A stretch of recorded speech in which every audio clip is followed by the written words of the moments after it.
safe on the internet, as long as they're not visiting seedy sites, such as Craigslist or any of these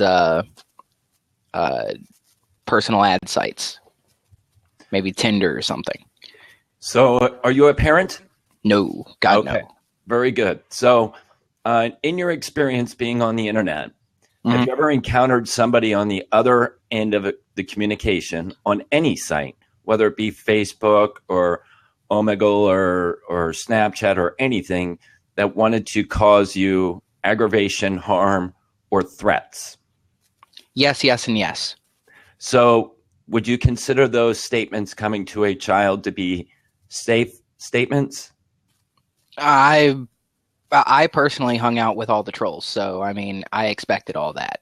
But put it in the framework of a child that's 8, 9, 10, 11, 12 that is receiving the statements that you yourself are familiar with. Would you consider that safe for a child?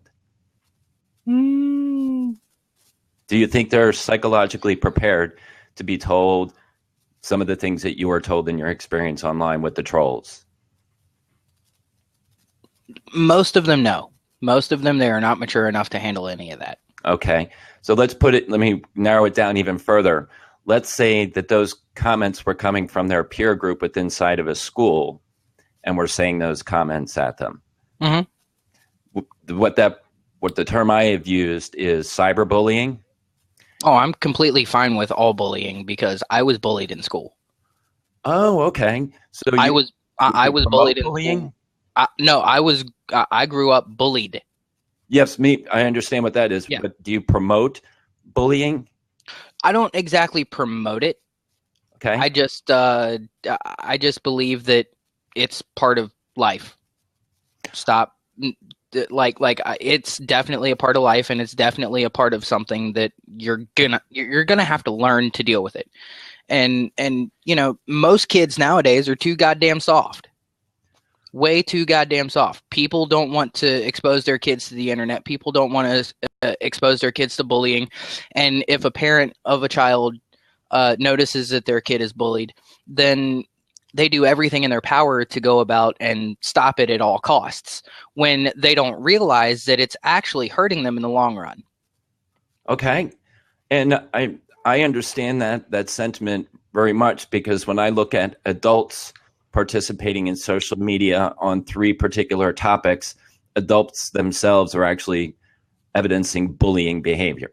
So if you're a sports fanatic and you're talking about your favorite sports team or your greatest rival, adults will bully on the internet. So all day. Yes. And in politics, we see bullying in politics all the time. So you're right. I agree with you. It is part of our culture. My concern is that the kids are not necessarily equipped with how to address certain types of bullying. So let me get your thoughts on how bullying can transition into. So are you familiar with like Snapchat and YouNow? Mm-hmm. Okay. So there's a trend on those sites that they encourage people to do things in a challenge, that they kind of say, we're going to help promote your famousness. Welcome, Travis. And that if you do these certain things, we're going to improve your popularity on these social media platforms. They call it You Famous. What about where a child gets put into the position that they need to possibly take an inappropriate photo of themselves in order to gain this famousness? Okay, then that right there is on the individual child. I mean, shit. Okay, here's my example for that. Okay, good. So there was a chick back a few years ago who offed herself. Okay, she drank bleach. Yeah. I believe her name was Amanda Todd. I'm writing that down, so go ahead. And she went and she, at one point in time, took a nude photo of herself, Yes. and then sent it out to somebody. Yes. This person went and took this photo and then posted it everywhere. So this chick went and changed her school, or her parents moved and changed her school. She changed all of her internet contacts, all that good stuff. Right. And this person found where she was. They followed her. Basically. And they went and reposted the picture again. And so on and so forth. She now, I believe she was 14, 13, anywhere between 13 and 15. Okay. And, my take on that is that's her own damn fault. That's her own damn fault. She went and took the nude photo of herself. If that moment had not have happened, there would be no problems. So let me suggest that age is not a demarcation point for someone's emotional maturity or intellectual maturity. It's an arbitrary date and time, and people mature at different rates. Mm-hmm. So that date means something to me as it is how long they've been on this earth, but it doesn't tell me about what our emotional development would be. Because she could have been emotionally developed to the age of an 11-year-old or a 9-year-old. Now, I would say the parents would have to have a conversation with her to make her aware of the dangers of things and what you should and shouldn't do. But I can speak on behalf of a parent and behalf of a child, being a child of my parents, that the conversation alone was not strong enough to keep me absolutely in the boundaries of straight and narrow. That they would warn me that I shouldn't go jump on the train and ride the train when it's going 20 miles an hour. I would go and jump on the train. Mm-hmm. So how did my parents stop me from jumping on the train or taking that photo? The conversation wasn't enough. So I'm saying that I'm agreeing with some of your points in your comments. I think that it's sound reasoning. The downside is that there's got to be another level of oversight to make sure that that image isn't out there that destroys that girl's life. Because I agree, she made a poor decision, but her parents could have intervened before that decision was made. That would be my point. That's very true. That's very true. Parents do need to take a more proactive role in their child's life, whatever part of their life they feel necessary. And if that means their online life, if that means their school life, their personal life, whatever. I mean, honestly, children shouldn't have a personal life. I don't believe in it. Children don't deserve doors. They don't deserve any of that shit. They don't deserve a cell phone. They don't need friends like that. No, you see your friends at school. Over the summertime, you get the fuck outside and you go play, So, Lisa, I really appreciate your perspective because I don't know how old you are, but I appreciate you telling me from your perspective as someone who's younger that doesn't have kids as to the thoughts on the internet. So can you hang on for a minute? I want to hear what Travis has to do. So welcome, Travis. Not a problem. Well, to get, even just slightly more generic, okay, the internet is a tool. We can all agree about that. Yes. So I'm going to apologize for making this analogy because it's a little sensational, but I still think it holds sound logic. What else is a tool? Is a gun. So if you're a gun owner and you have a bunch of guns in your house and you don't believe in locking them up, and there's, which is a legal and sound decision too, what's the mature thing to do? You can take two paths now in life with this tool, the gun. The gun is extremely dangerous when not used correctly or played with, etc. So you either choose to just tell a child, don't touch that, it's dangerous, end of conversation, and thinking you've just taught your child something you haven't.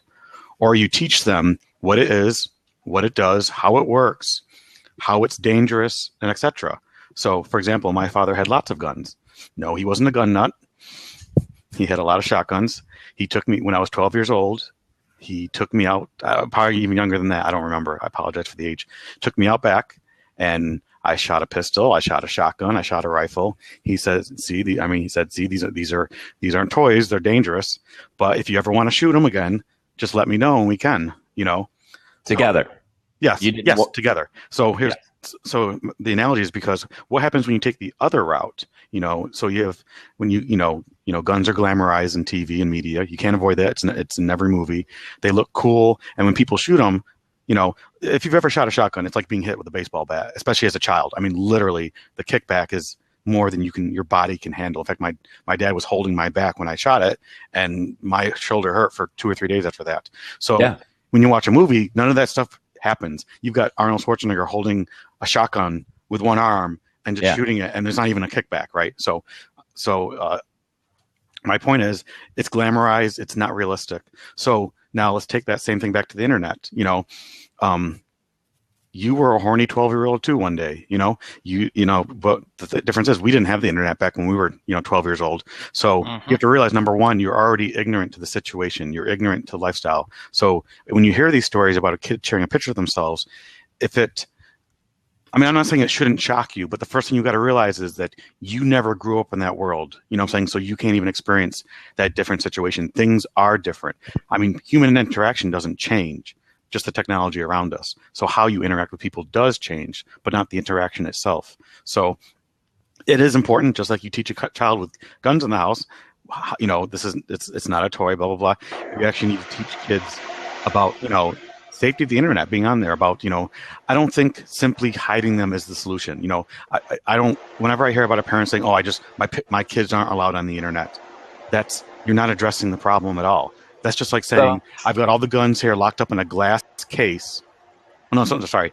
In a glass case, it's not even locked, but I just told them don't ever touch it. And then thinking your kid will never touch it. And how dare they obey me? You haven't addressed this. I don't mean any you in particular. No.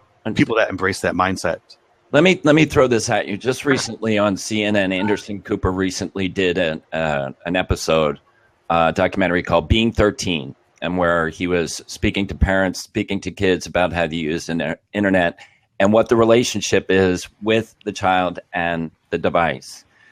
And the preponderance of parents would take technology, smartphone, tablet, what have you, put it in the child's hands and have a conversation with them. Don't do this. Mm-hmm. Not describing what don't do this is. They didn't take them, in your analogy, out into the yard with the shotgun and show them this is how the device is used and this is how you need to handle it responsibly, because the internet is not just one gun. It is an arsenal of guns. Yes. It's an armory. Yep. And the gun is not only being fired, the gun is being fired at you. So your analogy is a good analogy, because you can use the weapon to shoot it, or you're going to be connected to people that are shooting at you. Mm-hmm. Further, and so 94% of the parents responded by saying they put the technology in the kids' hands, and they mirror Misa's statements that it's safe, as long as they don't go to certain sites. But unfortunately, kids know more about technology than parents do. So let's take this one step further, that the laws in the United States, I don't know where you guys reside, but the laws in the United States say there is no expectation of privacy. So in the public space, that you cannot prevent yourself from being photographed or videographed. And how that image is used in videography or in photo is whoever takes the photo can do whatever they want with that photo. They can do something horrible with it through Photoshop. They can broadcast it through the internet. So now the kid has that weapon again, Travis, your example, that they can take that camera and shoot photos of people without their knowledge. Conversely, others can do the same thing and capture, such as this video recording, screen capture it, and send it out to the internet. Mm-hmm. So, Misa, I guess my point to this statement is that parents are not aware of the breadth of the risk because they're technology ignorant or technology repressed, and that, to Travis's point, there is an incumbent responsibility that is being avoided to talk about how dangerous it is. Mm-hmm. I don't know if you guys have experimented on Periscope and clicked on a globe and drilled down and seen 8 and 9-year-old girls doing things on Periscope or on Omegle or all these other sites that their parents are clueless about.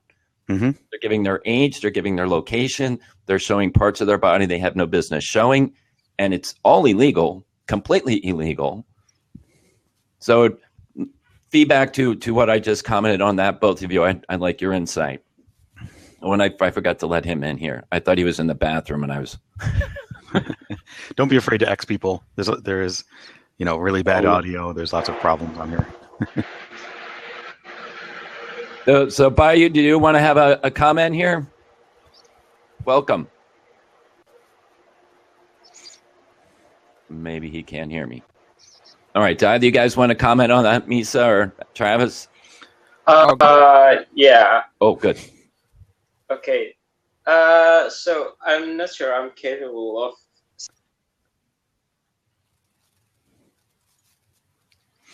And you froze.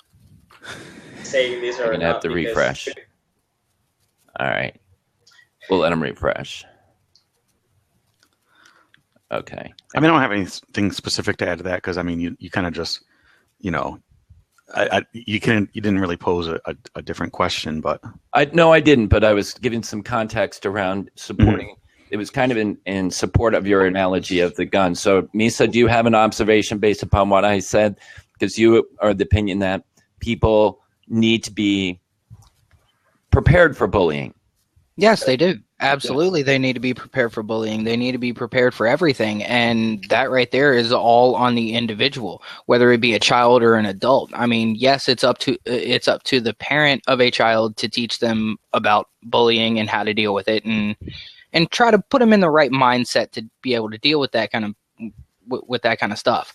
But yet at the same time, it's also the responsibility of the child to keep certain bits of information personal, such as name, location, so on and so forth. So without a parent taking on that responsibility, when do you think the child has hit the intellectual ability to recognize all the dangers that are present to them on the internet and what to say and what not to say when engaged in any particular presence on the internet? Because let's say the majority of the population, the 94% that I refer to, take this device and put it in children's hands and say, stay safe. At what age do you think the child, in your wisdom, should be wise enough to know what not to say, what not to do on all the artillery of information that's coming at them? Basically, they need to conduct themselves as they would in person. That's all there is to it. They need to conduct themselves as they would in person. It doesn't matter about an age. It's at all times. Regardless of where you are, regardless of what you're doing, you will conduct yourself as you would in person. So, Twitter. I'm sure you participate on Twitter. Obviously. One of the things about Twitter is that there are a whole bunch of people that it's based upon anonymity. So one of the things that people can live out this fantasy life as a troll in an anonymity with zero accountability. So let's say a child is being bullied by one of these people in the troll world that they're not conducting themselves as you say. They're conducting themselves as an alias that isn't who they are. They're representing to be someone else. So I'm of the opinion that on social media, based upon anonymity, that there's a gigantic population that are doing exactly the opposite of what you're saying. Yeah, that's very true. But I'm talking about children in this case. The person. I'm saying children are doing just that. Children are on these social media platforms acting as someone else. They're not acting as someone that they should be. And unfortunately, the internet supports that. Okay, and what I'm saying is that the person who's receiving it, the person who's receiving the bullying, should conduct themselves as they would if they were in person. So that means basically shut your mouth, turn the hell around, walk away. Good advice. It's not that difficult. Good advice. That's good advice. I mean, there's no such thing as online bullying when your dumbass goes and turns on the screen or leaves it on. All right, let me change the actually, topic. before you change, I actually have an answer to the question you asked just a moment ago. At what age? Yeah. Within the context of your question, what age does a child, have that responsibility? That age is never. It won't be 10. It won't be 16. It won't be 18. It won't be 21. It won't be 40. Within the context of your question, the reason for that is because, I'm talking about context now. Because responsibility does not come naturally, and that even goes back to the gun analogy. No matter how old the kid gets, unless they're taught. That's why they're a child. You're teaching them. Kids don't magically just create intelligence out of their brain. You have to impart it to them. If you know what I'm saying, because otherwise you could just take a 2-year-old baby, throw it out in the woods, and let it fend for itself, and it'll grow up a big, strong boy. But here's the conflict. Yes. There's no teaching going on when people just put that in their hands. So I'm trying to. Problem. That's the root of the problem right there. Well, exactly. But it is not a problem because 94% of the parents say that the internet is safe. So it's a conflict. No, it is a problem. it is a problem. There is an inherent problem with children having phones, regardless. But how do you speak to 94% of the people that have this technology and they put it in their hands and they ignore that the internet is, they have the same opinion that the internet is safe, but they don't take what Travis is saying and have a conversation because they don't. Tell me what that disconnect is. It's stupidity. That's exactly what it is. It's fucking stupidity, flat out. I will add that a gun is not safe. It's physically unsafe. The internet is physically safe. The only dangers on the internet, for the most part, are emotional. They're not physical. Well, let me throw this point out at you, Travis. That if you're on the internet, let me take it this way. Sure. If you've never been born, you will never die. Mm-hmm. So the internet itself is not dangerous. But when you get connected to it, you're exposed to danger.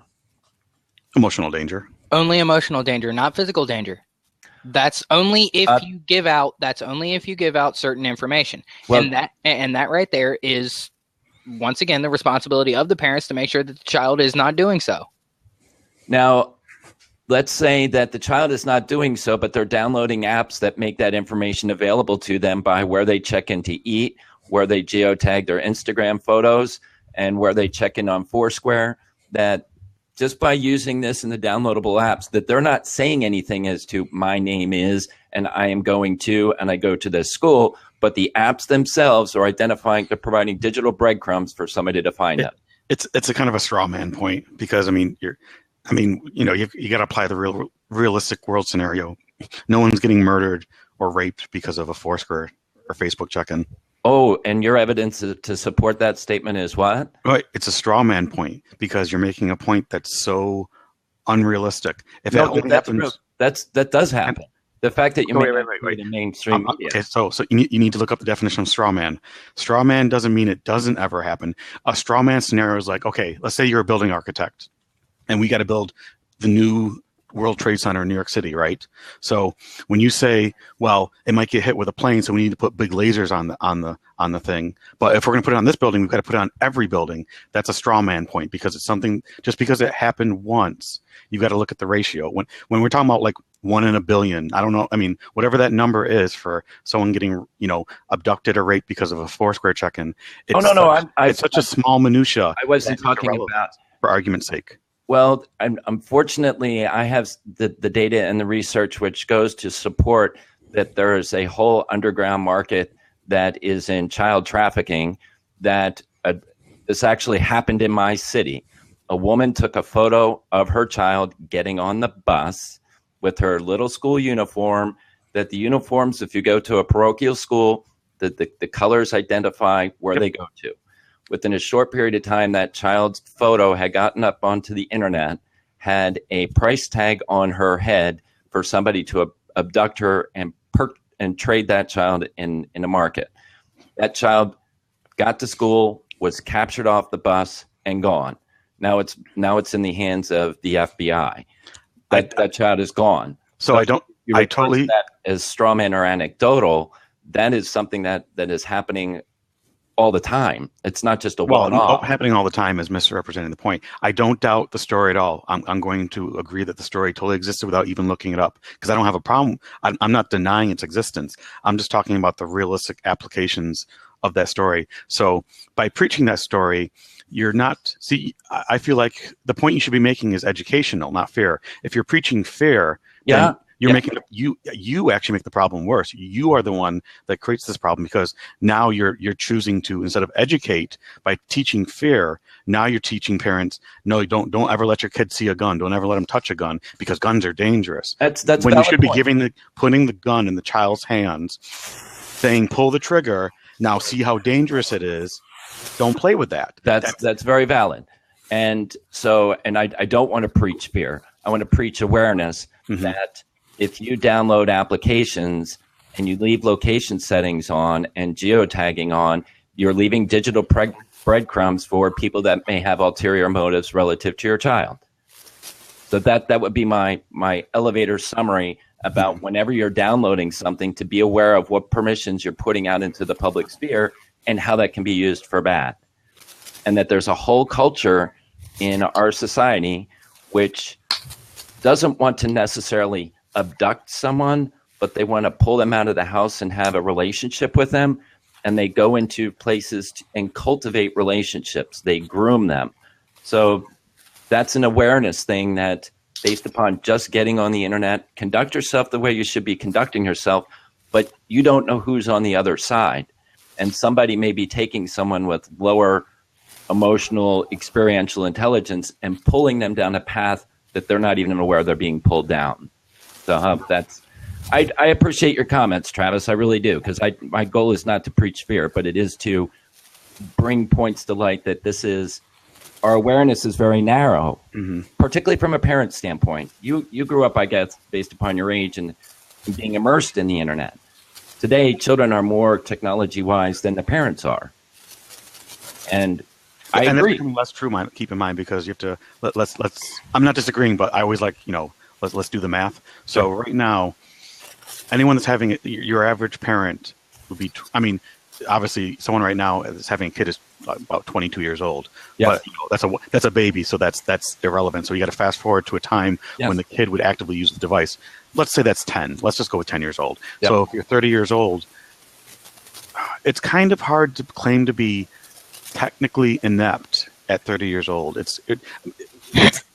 We're in this gray zone right now, I guess, where you're transitioning, because let's not forget, I always like to point out, look at the kids themselves. If you're 15 years old or younger, they have not only had the internet since they were born. Not using it, but it's existed. But as far as they can remember, people have had internet in their pockets, because we've had smartphones now for 8 years. Yeah. So as far as they can remember, mommy and daddy pulled the internet out of their pocket and used it. They've had the internet in their pocket at all times. Yeah. So, they live in a different mindset that we live in, because, we love these inventions and we use them all the time, but, they're also inventions. To them, it's just the norm. It's, just to pause on that, I think an important thing I want to add is that, of course, so who do you need to educate? We keep talking about educating the kids, but actually, like, if you were actually wanted to take this cause by the horns, the people you need to educate is the parents, not the your job, Ryan. Yes. Would be to educate the parents. Agreed. My job is to talk to the parents. When I'm talking to the parents on Periscope, I wind up getting kids that come in, and the amount of trauma that is coming in based upon what is happening out there. I'd hate to share with you my inbox and some of the stories that I've had to go through and the trauma that's happening on these social media platforms. And it's what's sad to me is that the parents are not having the conversation until it gets to the point of a trauma occurring. Yeah, and that's because of the fact that these parents weren't immersed in the internet like myself. I'm 31 years old. I'm almost 32. Yes. I didn't start fucking around on the internet until I was, let's see. I was using the internet in early high school, all through high school, really. I didn't really start messing around on it until I was about 14, 15. So I just recently had to intervene with a father who is 40, the mother who is 38, with their 14-year-old child who had taken a photo in the school. School confiscated the phone. Police were called. Security password was opened up in the school, and the parents are looking at potential felony charges. Now that's a little bit more extreme, but that happens about maybe every 2 weeks that kind of thing happens. But then the other thing that happens even more is a child, not the Amanda Todd kind of thing that you referred to, Misha, before, but a photo that is taken that is spread throughout an entire school, and a child is shamed or bullied, and parents are trying to figure out, how do I put the toothpaste back in this tube to stop my child from getting bullied based upon that photo getting shared? So, Brian, I have something to add to that then. So here's a great thought then, or something that we should both think about, even for a future conversation. So the point of school. Let me just say, I really appreciate your guys' perspective. So please do not be hesitant to say anything directly as you mean it. So Travis, I don't sugarcoat what I have to say. I never do. And I appreciate that. I'm not here to cater to people's feelings. If in fact something hurts your feelings and it comes out of my mouth, it's probably because of it. That's the pain of ignorance leaving your mind. Yeah, I'm all right with that. I'm all right. But I don't think I am, my opinion is perfect, nor, but at the same time, I will not speak up about subjects that I don't have an understanding or grasp around, So if you pulled out some political thing that, about libertarians or something, I just wouldn't comment because I just don't have the answer, But okay, so this is where school is failing. I am not a firm believer in saying, okay, well, the government needs to do something about this, right? That's kind of a faux pas. But here's the thing. School is there to prepare your child for the future, right? I mean, that's what school is for. And in the past, schools were very diverse, shop and the arts and all this other stuff. And America, in its ignorance. Let me ask, what are they preparing you for? Well, hopefully life in the job market, because why else are you in school? So here's my point. We've gotten rid of so much of the peripheral. We hyper focus on math and English, but and science. And why isn't there more life valuable lessons in school? Why don't we have a class on balancing your checkbook and credit? Why don't we have a class on internet usage right there in elementary school? What? Okay, because, like I said, it's not that I want to fall back to the government, but but that's what school is for. It's not like we're asking school to do something that it's not supposed to do. In fact, if anything, we should be picketing outside of school and demanding that they actually teach our children more applicable things in life. Even a 6-week class in elementary school would teach the fundamentals of just internet sanity, Well, that's your point. I think when you use the word school, I'm gonna substitute that with the state and the federal institution, because school is it's like describing a church. It's just a building that is run by the state, and it's accomplishing the state's objectives. Yes, which is none of the things that you just identified. It should be. Why? But that's understand what the institution was built for. The institution is not benevolent. People inside the institution are benevolent, but the institution itself is just a federal and state entity, which is about creating workers. It's a prison. Look at all the similarities between an institution and a prison. Ring a bell, move to the next place. I want to just create reproducible, productive workers, obedient. They're not even doing that, though. Yeah, well, I can't argue that point either. But that's what the institution is. And to ask them to do things to teach them about life skills and about how to balance a checkbook, to your point, or to understand the power of the internet, that happens in the institution, outside of the institution, through clubs and outside support groups. So those things fall back on the parent. I'm sorry, I think my dog needs to go pee. Go right back. Welcome, Tom. Well, looking at the whole school thing. Yes. Schools are nothing but prisons for children. That's all it is. Flat out. That's exactly what it is. Yes. It is a prison for a child. You have your rights removed. Yes. You have no way to redress any kind of grievances. And if you deal with your problems head on with your fists or whatever, then I'm sorry, but your ass gets in trouble, regardless. But the school is preparing students to be obedient citizens. No, they're not. They're teaching students absolutely dick. They're teaching them how to take a test. Well, I don't disagree with that point. But what they're doing, even when they go through that institution, they're not understanding math. They can't write a paper because it's filled with text. They can't write a full sentence because they're using text lingo. I have several friends that are professors that show me the papers that are coming in, and it's not education. But what they are doing is they're preparing students to come into society and do a function. Now, that function today may be able to operate a cash register at a quick serve restaurant, or it may be to move a pile of papers from one place to the next. But the skills that are needed for these C-level jobs in the job market, logic, deductive reasoning, critical thinking, that's learned outside of the school. Obviously, everything that I learned, I'll gladly tell you, I did not learn in school. Yeah. took on the active approach of teaching myself, of learning based off of whatever the case may be. Yeah, good for you, because that shows some perseverance, that you have an awareness that you were left hanging short coming through the institution, and you chose to get it in another path. Well, yeah, that's kind of obvious. I mean, come on. When I noticed that they were, okay, I was completely bored with school. School was motherfucking pointless for me. Why? Because I would show up and I would sleep through my classes and I would be able to pass them.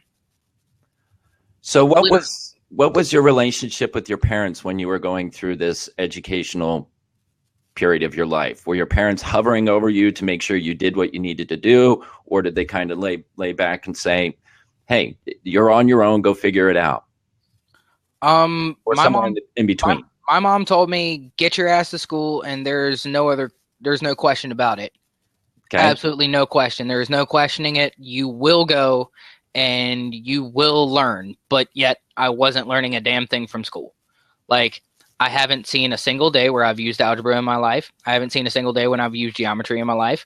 I haven't seen a single day when I've used earth science in my life. I haven't seen a single day when I've used fucking life science in my life. Okay? And I'm a fucking chef. Okay. Like, the only thing I may ever use in life that is school-based or science-based or anything like that is chemistry, which I was never taught in school, and English, which I was taught in school, but I had to go back and reteach myself everything. So, because they did such a piss poor job. Yeah, and I had a similar situation. I'm much older than you, but I had a similar situation going through the institution, that it didn't teach to me based upon the way my brain processed information. Mm-hmm. So I was pushed off to the side because I didn't fit into their prison mold, and I had to get my education elsewhere. I had to self-learn, and the English that I was taught in school was horrible, and I had to go back and redo it myself. It was horrible. I mean, something that I found absolutely asinine was the fact that when I was in 8th grade, I took high school English, I took high school science, high school math, and then once I hit 9th grade, once I hit my freshman year in high school, I took all those exact same classes again. Exact same book, exact same classes. No difference. Yeah. That right there is not teaching. That is not education. That is not teaching. That is not anything. What we need to do, if you really want to fix education, using school as the example here, you go and get rid of all the tests. All of the standardized tests needs to go. Yeah, one standardized test at the end of the year. That's it. Zero for the rest of the time. Just one at the end of the year. You're talking a political. You're trying to move a political barge. No, this isn't political. This right here is common fucking sense. Oh no, I don't disagree with that. I agree with removing the test, but to facilitate that kind of change inside the institution, to get rid of that's something that's happening down the halls in DC on both sides of the aisle. It's not. No, it's not. They're pushing the exact same thing that they've been pushing for God knows how long. No Child Left Behind. Yes. Fucking Race to the Top. Yes.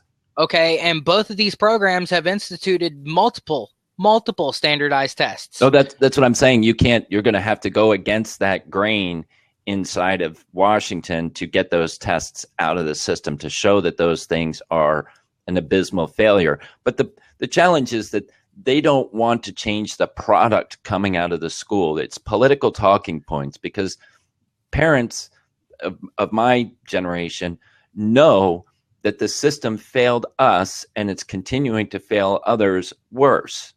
And see, my question to you and your generation as a whole is, why the fuck aren't you people so goddamn pissed off that you're up in the goddamn streets with your shotguns and your pitchforks and everything else? This person is one of those few people that is vocal, and I resonate with Travis's comments.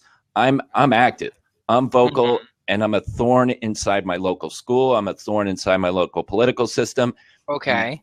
Okay, but what I'm saying is that you're only one person. One person doesn't make the change. No, okay? but If a huge change is to come through and actually take place and happen, it's gonna have to be your generation or my generation. It's not gonna be one person, because no, it's not. I got to rally. My voice has to resonate off the rooftops to gather other people to come and join the fight. Well, see, it shouldn't have to be like that. It should be that all these people are already pissed off because they've realized that the school has failed them. But they realize that the school is failing their children. So and this comes back to the initial point, and I think you're pointing out something that is consistent with my observation on 94% of the parents say that putting this in their kids' hands has no attendant risk or consequence. And what I will say to that is that and this is an opinion, that the amount of work that is required for parents to ensure their children's safety or to facilitate change based upon the probability of it not changing, it's not worth it. So you're calling me out that I should use my voice, my generation should use their voice to facilitate change, knowing that we're fighting this massive obstacle, pushing up a ball up a hill to get it over to the other side to roll down. Well, many people don't want to exert that energy knowing that the ball is going to come rolling back down on us. Yeah. So I call it intellectual laziness and being complacent. That it's straight up complacency. It's not even intellectual laziness. It's complacency. Okay, so my girlfriend, she's considerably older than myself. Okay. And she and I speak a lot about the way that she raises her child. Okay. Her child is 15 years old, and she decided that at the ripe young age of 8 years old, it would be fine to give her daughter a smartphone. Wow. And she says that it's for the use of being able to keep in touch with her just in case she needs something, blah, blah, blah, this, that, and the other. A smartphone, she needs that level of communication as opposed to a telephone with text? Yeah, basically. Okay. So I told her flat out, I was like, okay, so here recently her daughter broke her phone and she wasn't able to afford any kind of phone at all. Cricket. No. So I said, here, real simple. Okay. You go out, you go find her a flip phone.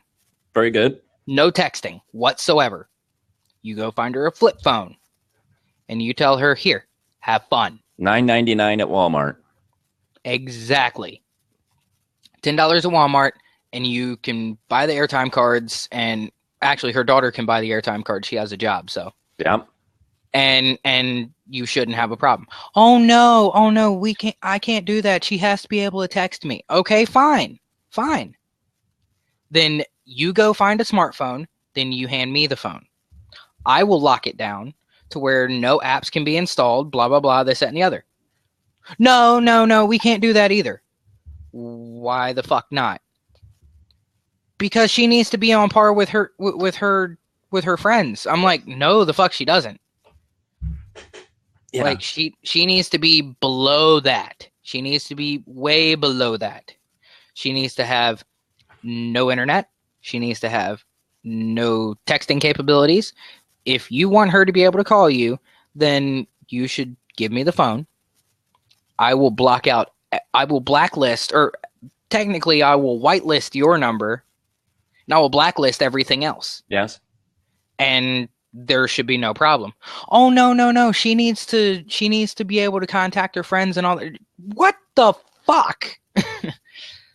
Well, that, unfortunately, the peer pressure inside of the schools, in the state schools, for children to have smartphones is overwhelming. So if that child is not coming with a smartphone, they are a complete outsider and they're ridiculed for being, as they should be. I'm not arguing that point, but I'm saying that you represent 1% thinking.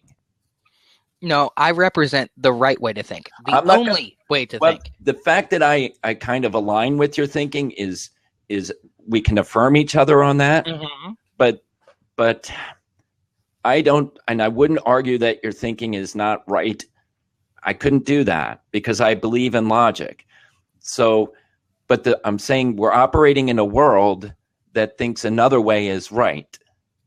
And for you to talk to your girlfriend and say that we both can't be right, somebody's got to be wrong here to be logical. So you can tell me I'm wrong by wanting to lock down and keep your daughter secure on her phone, or you have to allow me telling you you're wrong to give her complete access to what you don't know and don't see and don't hear. Oh, no, I'm always wrong, especially when I'm right. So Yes. here's welcome to the world of men? intolerance. Oh, no, of men. Men are always wrong. But no, like, okay, so I would say probably, let's see, what is this? This is October now? Yeah. So back in May, my girlfriend's daughter came to her with an issue. Her issue was, hey, I've got a boyfriend and, blah, blah, blah. Can my boyfriend come over and hang out? Well, this was okay with her.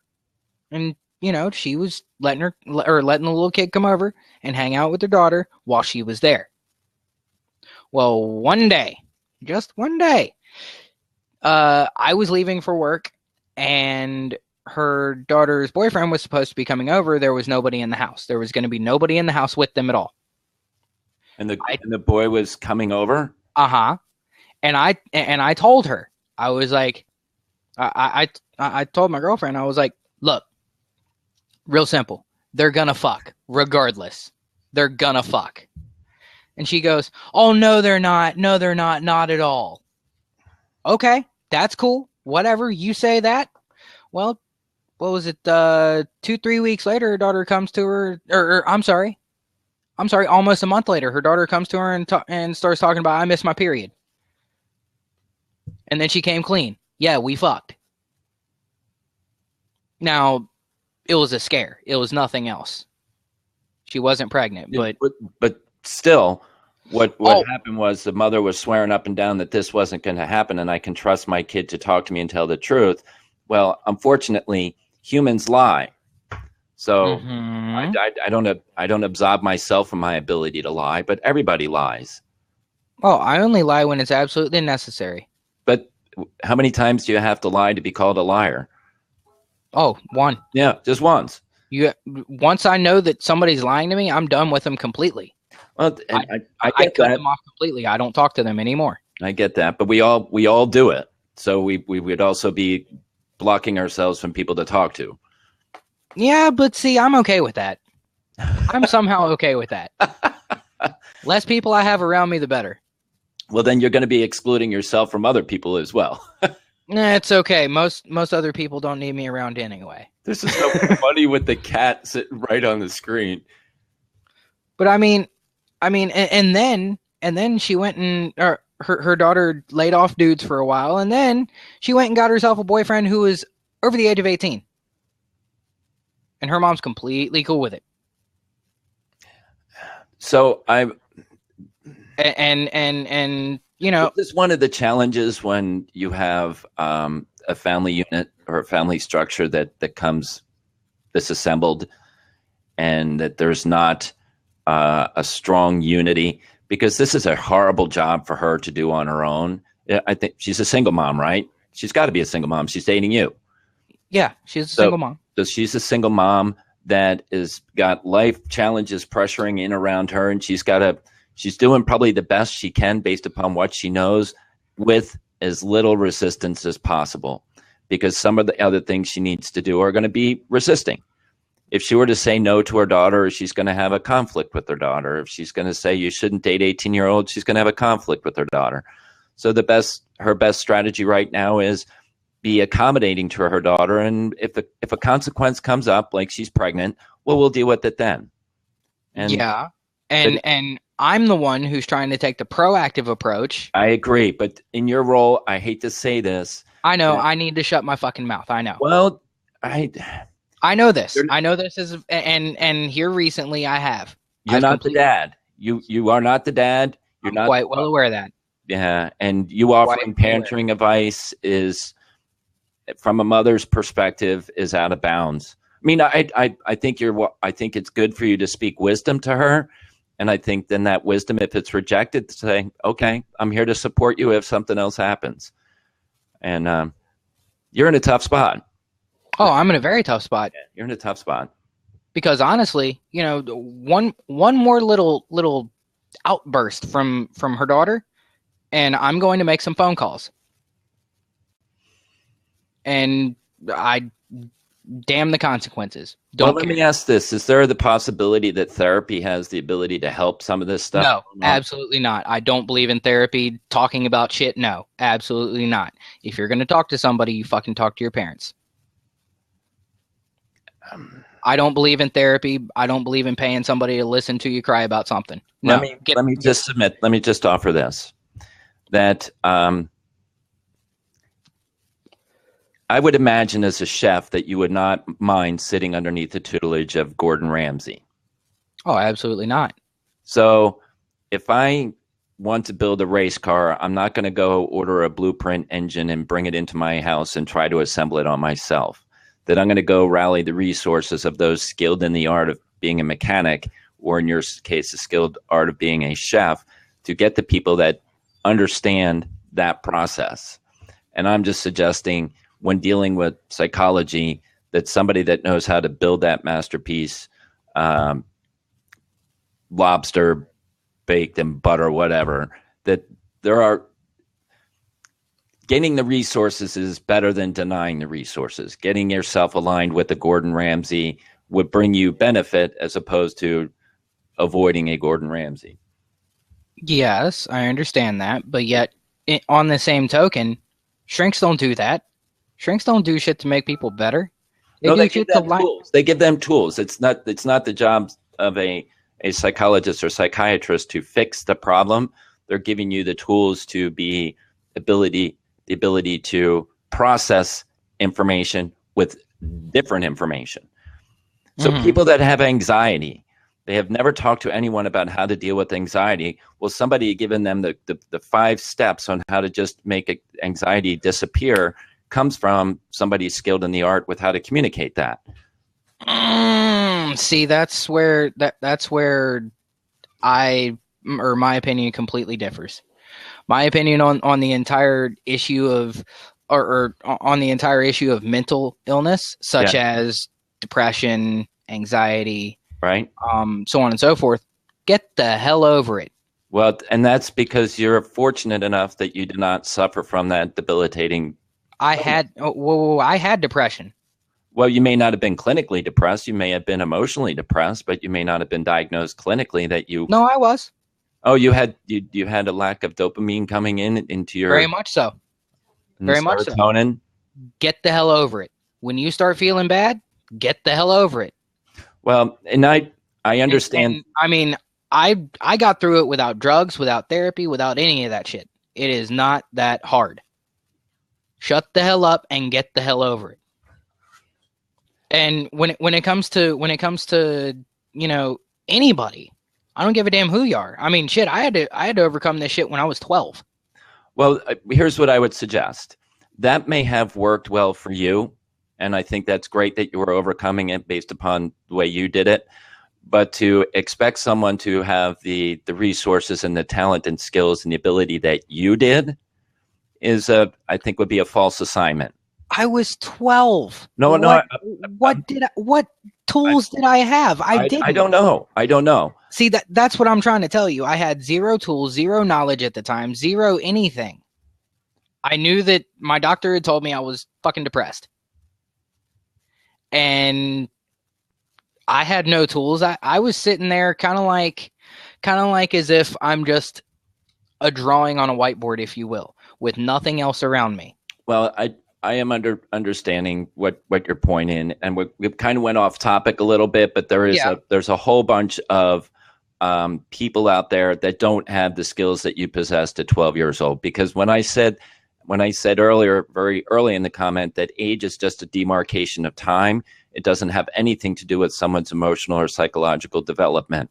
So I would suggest that at 12 years old that you are more psychologically and emotionally developed than some other one at that particular time. But that does take us off point. That one of the things that is a fair assumption. So, relative to what we were talking about earlier on the kids being safe on the internet, and your point was that parents are insane, I think was the word you used, to not have to put the technology in the kids' hands without having control and oversight over it. No, I said stupid. So, I'm sorry. You're right. You said stupid. I didn't want to put the word. Yes. Yeah, it's okay. It's okay. It is completely stupid to give a child access to a technology that they don't fully understand themselves. That is the problem. If you're not gonna take the time to actually understand and know how to use the internet and know what happens, then I'm sorry about your luck. You get what you get. I mean, it. Yes. So in your example, when the bad thing happens, and so those bad things happen, and I call it the toothpaste is coming out of the tube. The cyberbullying is happening, and it's getting to the point where a kid is cutting. The pictures are getting transmitted all over the place, and now the kid's life is being damaged, and they have to look about moving to school.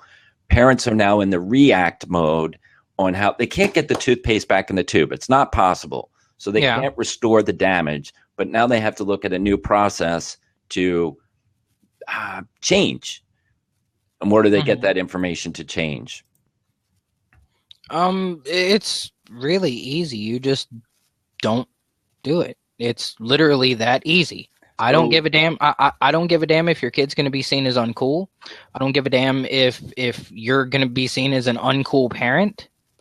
I really don't care how you feel about it.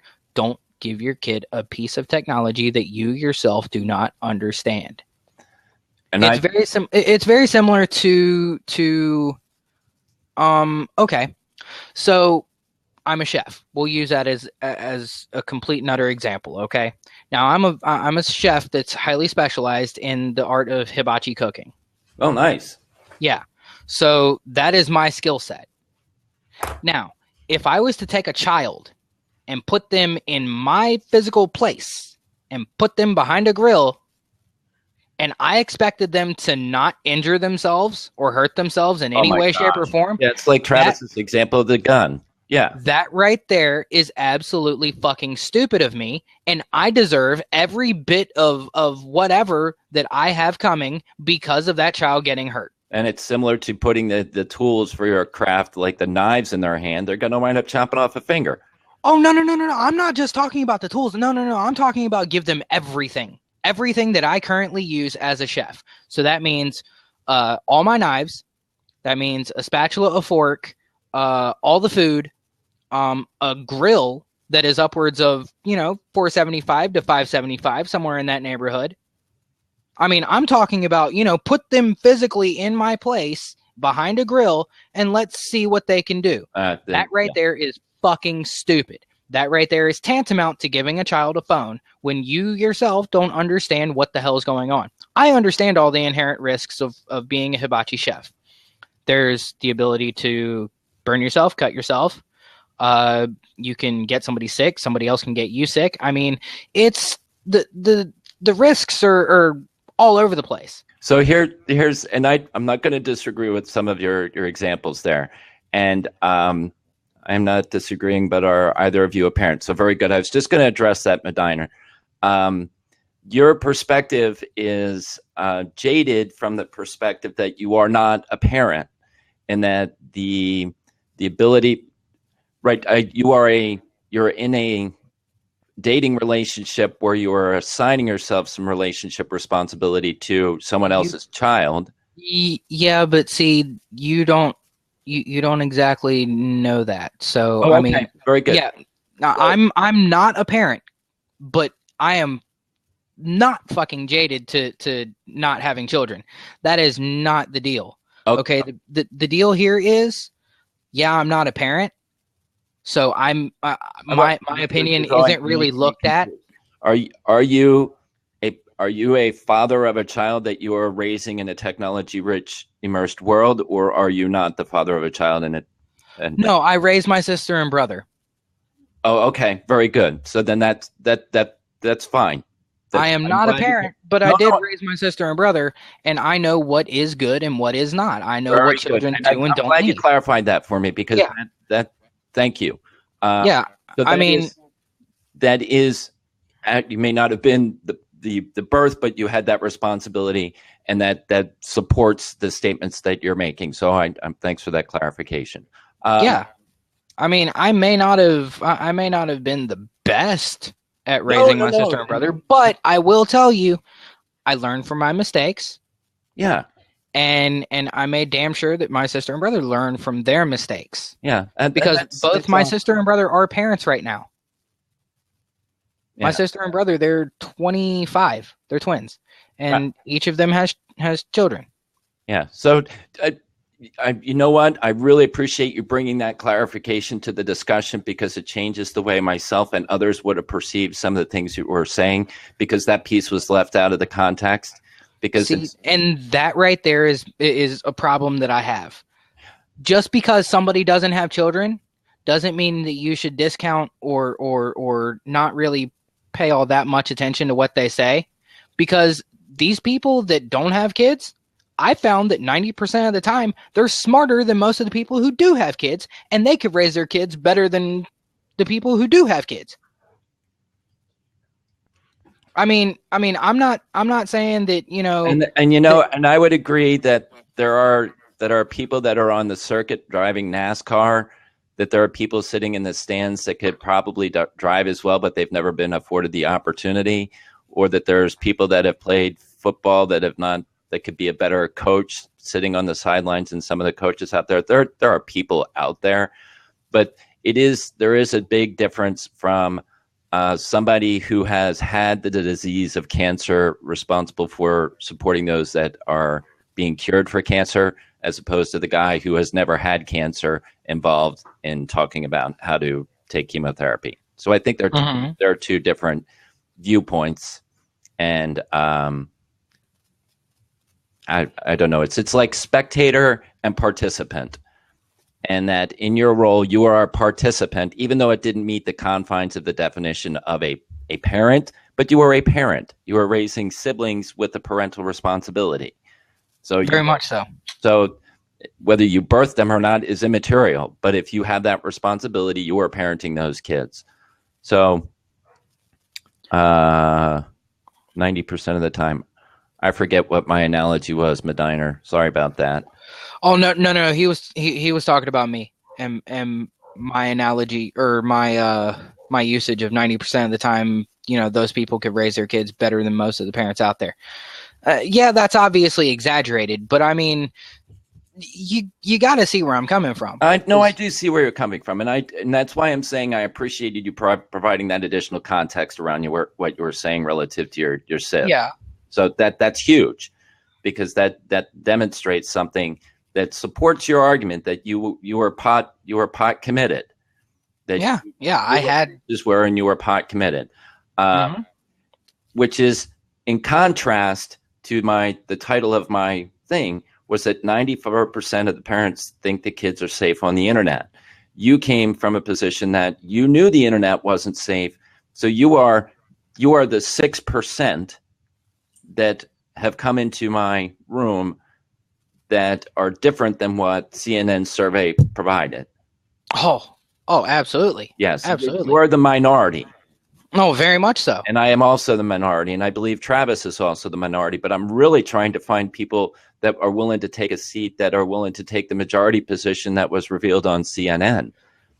And I don't want to exclude you, Misa. Yeah, I understand that. Yeah, I really appreciated what you had to say. I understand that. I mean, I'm definitely not of the mindset that, kids are definitely safe on the internet. I know that to be completely false. Nobody is safe on the internet. Nobody. It doesn't matter who you are. Well, so this I just got this question here, making great points, and I don't disagree. Did the values of the internet outweigh the fears? I won't call it the fear. I'm going to call it the risk. Well, it is a fear, and it is a fear of risk. That's exactly what he's alluding to, and yes and no. Well, I would say, what risk or fear are you willing to ignore in order to enjoy the benefit? And if you're 94% of those hands with no oversight, the logical assumption is that I don't really care about the risk or the fear because I want to derive the value. Mm-hmm. So, and to M.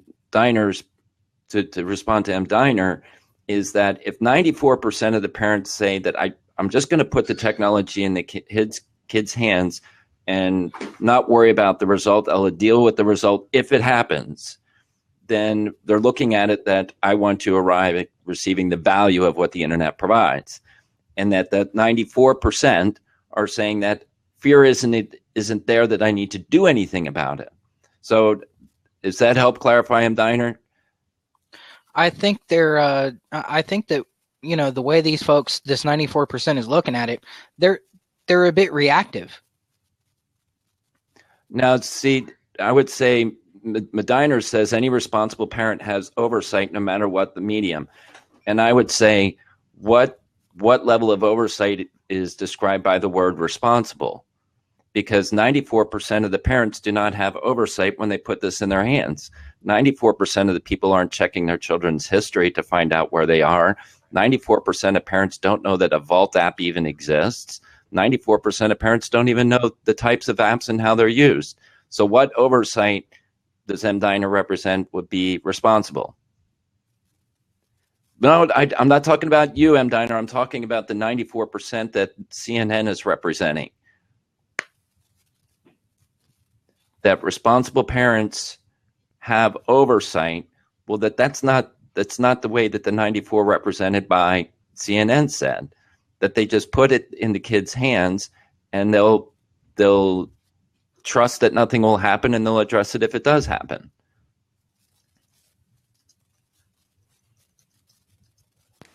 Hey guys. All right, what risk the kid is getting from the internet that they are not getting anywhere else? Well, they're getting the risk of permanence. There's risk of permanence. The internet is something that is permanent. And what happens in life is temporary. An image, a video, a text. I agree to that. To the permanence of the internet? The permanence, and that's actually that was kind of my point about even having class. You've got to teach the permanence. You should show a child. You post a picture, it is now gone. There's a million copies instantly. There's nothing you can do to stop it now. So because you don't need to tell, you don't even have to be explicit, right? I mean, it's like sexual education. It's like you're not teaching the gratuitous minute details. You're teaching about like condom safety, STDs, because you don't have to be gratuitous to explain a situation. So you don't have to specifically say, okay, don't spread your legs and take a picture, blah blah blah blah blah. You don't have to say that. You just have to say, look, when you post a picture on the internet, it's forever. And a child isn't stupid. They're young, but they're not stupid, and they're going to think, okay, so who cares if I post a picture of my face, or here's my new Pokemon, whatever it is, who cares about that? But when I'm going to take a picture of something I don't want everyone to see, then they're going to think they're actually using the information you gave them to learn themselves. There's the other side of the equation that I don't necessarily put myself in a position where a picture could be taken of me. Because up in New York City, there's an entire culture on the subway systems. You've heard of the man spread. Have you heard that term? Mm-hmm, yeah. So up in New York, women are now taking advantage of exhibiting themselves with the man spread. And now there's a whole meme of people taking photos of men spreading, but now they're taking shots that the women don't necessarily want. And that's completely legal. So that I'm just pointing out the other side of the equation. You can take the photo of yourself, but you also have to be mindful of how others can take photos of you. Mm-hmm. So Travis, I like your input on this question from M. Diner, and he says, any responsible parent has oversight no matter what the medium. Now, yes, I agree with that. I am saying that what determines someone's level of oversight to warrant the word responsible in the context of the title of the room? 94% of kids say that they are safe, and based upon CNN, they're putting this device in their hands. I ask, Of those 94% of parents that are saying their kids are safe, what level of oversight would warrant the word responsible in the assumption of that being safe? I don't think this answers the question, but I do want to say that okay, so when 94% of kids say that they're safe, on principle, I can't disagree with it. In fact, even if 100% of kids said they're safe on the internet, they may not be wrong, because it goes back to context. Like, what does that really mean? So if you teach a child how to be responsible on the internet and you show them the bad things that can happen, then they are safe on the internet because they won't engage in practices that put them in danger. So technically they are safe. Unfortunately, the reality, I know, but the question you're posing implies, and I agree with your implied statement, that they feel they're safe out of ignorance because they're not aware of the bad decisions. So are they safe? Not, they're only safe if they understand the troubles going. I mean, I'll go back to the gun analogy. A gun is dangerous, but I can sit here and hold a gun and point it and do all kinds of things with it. And but that's I'm safe because I know not to stick it in my eye. I know not to point it at someone. But you're dealing with something that has already got a life-altering, terminating value on a piece of equipment. That is a known. That it is known if you pick up a knife, you will get cut. It is known experientially that if you pick up a firearm without training, you could kill yourself. Yes. It is known if you turn on a gas stove and you put your hand on the flame, you're going to get burned. Mm-hmm. The same level of concern does not exist with the internet, is my supposition. And I agree with you. I totally agree with you. But 94% of the people on this planet disagree with me on that view. Well, that's welcome to America. If awareness was a common asset, McDonald's probably wouldn't be the number one restaurant. Is that like common sense isn't so common anymore? Oh yeah, well, it never was. Common sense was never common. You know what? I think the best description of what is common sense. Common sense is all the things you know and take for granted and assume that everyone else knows. That's all common sense is. Oh my gosh, that's a good way of categorizing that. It's not my explanation. I kind of it sounds like somebody borrowed it from Edward Bernays or something. That's interesting. So M. Diner is recognizing that he's saying that he's a parent. He's not familiar with the story on CNN. That's totally fine. I am a parent with my kids do dumb stuff, but they would never take a photo of themselves or others. And I would suggest, M. Diner, that I think that's fine. And I think that's a great rule. But to assume that is not happening without having verification that it's happening could be a dangerous precedent. Because a photo or a video is commonplace today. It is reported that 13-year-olds are recording around 200 selfies a day. And you can't stop them. There are social media apps like Musical.ly and Dubsmash that they're recording music videos of themselves, which are hysterical. But that is a video and a record.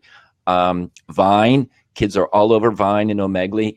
That unless we have eyes on, we are implicitly trusting our kids to be 100% truthful all the time and not do the things that they're telling you they're not doing.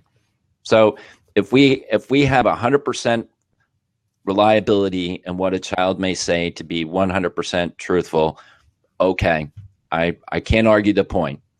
I know myself do not hold to that standard every day, that I am not 100%. I do the best I can based upon what I've been given and do, but I fail every day that I'm not. I know my limitation. I'm human. What's wrong with having the pic or video on the internet? Anyone else want to respond to that? I will. There's nothing, in my opinion, there's nothing wrong with it. So, you have to establish what is, so what kind of rubbed me the wrong way about your story about the school bus thing is that, and why, is because it is spreading fear, because you're taking a scenario that is safe and finding a way to market it as unsafe. So when you said, your average was, you said 13-year-olds taking 200 pictures or videos a day. Yes. Not only can you not stop them, you shouldn't want to. In fact, if you want to stop them, then you're actually not addressing any issue at all, and you're making it worse. So, because let me point out the existence of Snapchat. Snapchat existed so young teenagers can share nude pictures of themselves with each other. Okay, it's a reality. It's here, and that's what it was used for. And if your first thought is we have to stop them, there's no easy answer for that. But I will say that the urge to stop them isn't even necessarily the correct goal, because your point is for safety and education, right? I mean, let's be realistic. Your child is not a prisoner. You can't lock them in a room and cut them off from the world and put a blindfold on their face and make sure they'll be safe till they're 18.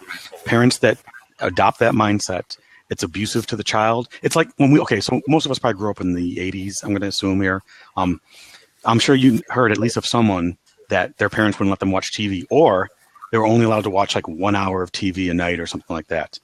And I'm sure as a kid you thought that was weird, if not stupid and pointless. And you know what? You might have not been wrong. Do I think TV is the most healthiest thing out there? No, not exactly. But when you play I gotta hide my kids from the internet. I gotta hide them from TV. In the 50s, it was I gotta hide my kids from comic books. So you've just found another scapegoat of fear, to point at. So I don't have an answer. In my opinion, taking pictures of themselves in videos is utterly harmless as long as those pictures are PG rated. There is dangers, obviously, of any kind of nudity or, sexual nature.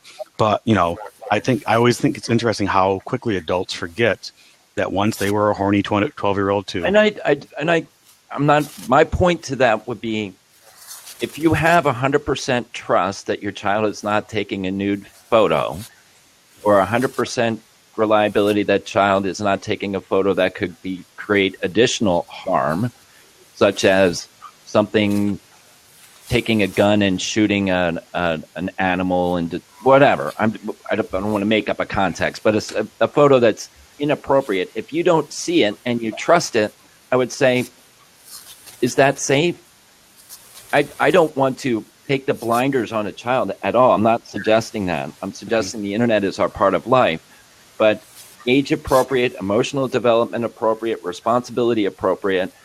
Be in relationship with your child's media presence to see how they are participating on media, so you can steer them to say, you know what, taking a picture like this has some unintended consequences that you might want to be aware of.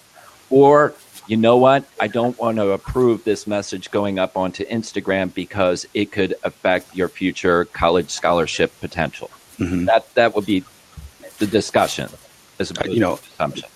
Yeah, I think the most, and by the way, Ryan, keep in mind, when I'm standing on a soapbox and preaching, I'm not even preaching to you. I'm preaching to anyone listening. I am recording it because this is important information, and I want this perspective. But I do want to say, keep in mind, like for example, even the internet itself is being more open-minded. Look, there's YouTube Kids now. There's a specific YouTube app that's filtered right from the get-go. It's not even about setting settings in YouTube.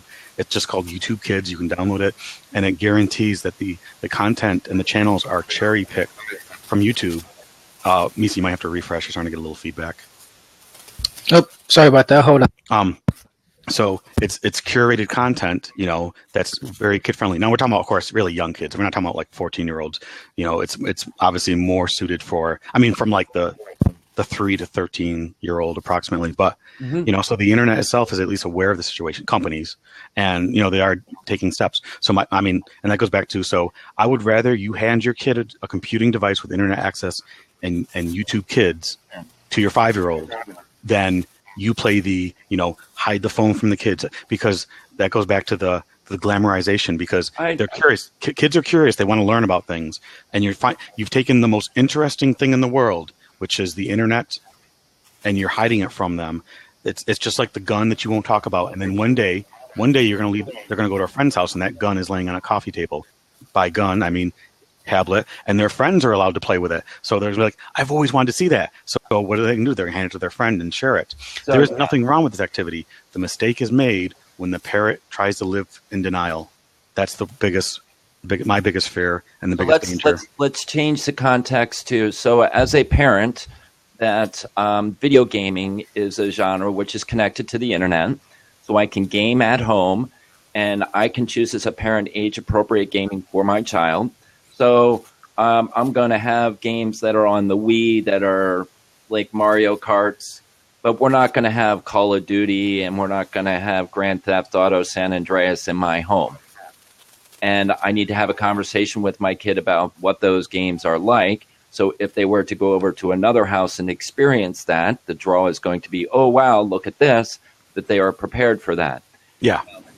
Take the context further, that if I have a child that is in this video gaming experience for an extended period of time with the headphones on, with Misa swearing and yelling in Call of Duty like everyone does on there. Right. And then you experience people like We're Gonna Lose, which are the trolls that come in that create mayhem and that they do what they do. Mm-hmm. And then there's the science that goes on with the kid's brain at that time and the information that's coming into them and the high twitch experience.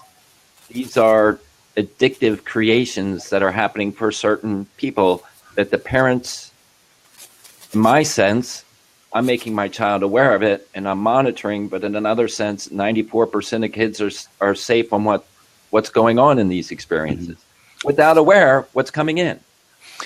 Yeah, and I have no problem with what you're saying about, because obviously you got to draw the line somewhere, right? Because somewhere you have to draw the line. At some point to say, okay, this is where enough is enough. And I agree with that. My biggest, what I hate is when parents think instead of drawing the line somewhere in the middle or over here or over there, I don't care about a little violence, a little bit of gratuitous stuff. So, and then some parents are like, no, I don't want anything. So this is like what? This would be the N64, or the Nintendo. This is where the Xbox is, Grand Theft Auto. So wherever you want to draw the line, that's your personal choice as a parent. I defend that. I have a problem when people draw the line right at the beginning. They're like, no, all video games are bad. All TV is bad. All internet is bad. That's the worst thing you could ever do. That's worse than letting them do everything. So when addressing this topic, I'll say that I'm going to describe the two ends of the spectrum. We'll call one end of the spectrum the helicopter parents, which are all over top of their kids every single waking moment. The other set of parents are the laissez-faire parents, which don't have a line, that they don't even know that a line exists, and that humanity is somewhere in that spectrum. But where they draw that line on their spectrum, I suggest, is based upon their willingness to be aware or explore awareness. Is that a fair reference? I'm sorry, because you re-asked that. I had to deal with something. I do work. That's we have the two different types of parents, the laissez-faire and the helicopter parents, that one has a lot of rules, one has no rules, and that humanity participates wherever they are based upon their socialization, wherever they are on that line, and that line is comprised of their own awareness based upon the assumption of my topic. 94% say the kids are safe. So that line is oh, okay. It's arbitrary. That line is arbitrary based upon what people are willing to know or based upon their presupposition. That the presupposition is the internet is safe. The line, where would the line be? That's your personal decision. Me and you don't have the right to even. I mean, I'm not a parent. I don't mean what the demarcation is. So at what point can someone make the statement that it is safe? And that's a personal choice. It really is a personal choice as a parent. Where do you feel is safe for your kid? I will defend anyone's point. If you want to put it, if the video is backwards on this left side, if you just want to say, okay, they can only play Nintendo until this age, I'm fine with that. If you say, a 9-year-old can only play Nintendo because all their games are basically PG, that's your choice. If you want to say, no, a 9-year-old can play Xbox, it's not that bad. I don't really care about Grand Theft Auto. That's yet again, that's your own choice. You know what I'm saying? Because could it be? Are you suggesting that a 9-year-old playing Grand Theft Auto and sending nude photos of themselves? Wait, those are two different things. Let me finish. Sure. If they could send nude photos and they're involved in video chat on Omegle or chat roulette at 9 years old, is safe. Well, I want to point out right now that Grand Theft Auto is actually extremely I've actually played most of the Grand Theft Autos, and I want to at least defend them in that they started out very un-PC. I'll tell you now, there is almost no abuse of women. There's no rape. There's the only thing that regardless of the game type. Yes. Let's call it a violent game. Let's call it a violent gratuitous. I don't want to overcategorize. I don't want to throw everything in one basket, because I do want to say my only gripe with what you were asking me was you can't compare Grand Theft Auto to sending nude photos. I feel like you've done something that rates like a 4 out of 10 to something that's like a 10 or 11 out of 10. Well, it's an extreme example. All right, I'll give you that. I'll give you that. So let's call violent video gaming, excessively violent video gaming. Let's call it photos that are, in all intents purposes, illegal, and being shared, and videos which are illegal. Mm-hmm. Well, of course, I don't agree with that. I mean, but my question is, would you qualify them as being safe for a child on the internet? Well, I can't answer that question with a yes or a no, because you've got to be specific, because I don't like general questions, general answers. I mean, okay, so a curious 13-year-old, whether anyone likes this fact or not, once you've gone through puberty, your mind is now sexually charged. Just because, we all agree. Your gender, your male, it happens at a different time. Whatever. Let's just say puberty. Let's not focus on the numbers. Okay. When puberty happens, which for most people is actually technically before they're a teenager, just before, at that point, it's something that pops in your head. Adults can't stand it. They're very uncomfortable with this. It's a common problem, especially in America, more so than other countries. And America has this phobia that if a 9-year-old boy sees a girl's nipple, he's gonna be ruined for life, which is comical. It's so absurd, but a lot of people truly believe that. Mm-hmm. Not that I'm supporting nudity or anything, or exposing kids to stuff. I just think America's way more oversensitive about it, and that's a classic statement. You hear this all the time, right? It's like, so Janet Jackson showing her tit on the football game was the worst thing that ever happened. But yeah, we show people shoot and murder each other on TV, and that's okay. Yeah. So they are apples and oranges scenarios, but I'm not going to pretend that one's okay and one isn't. America does as a whole, but I agree with you about should you limit the amount of violence a young mind sees? Yes. Does it need to be 100% cut off? I don't know. I don't have any. I can't definitely say. But I guess what I was trying to frame was that the assumption is that kids on the internet are safe is based upon the premise of what? Because the premise is that if the kids are connected to the internet with no eyes on it, no oversight, is it a fair assumption to assume that they are safe? And you're talking about the spectrum and where the line is. Where does the word safe enter into that assumption? And how does it? You do have to have some oversight, right? I mean, if you just literally hand your iPad to the kid and let them sit in the room for 4 hours, they're going to look at anything and everything that the internet exposes them to. There has to be some oversight, of course. What I'm suggesting, the oversight doesn't occur until after a trauma occurs. That the oversight will occur when a child says, you know what, something's happened here. I'm scared. Something's happening here. I think I may have done something wrong. That's after the fact. This is not my information. This is what's coming reported.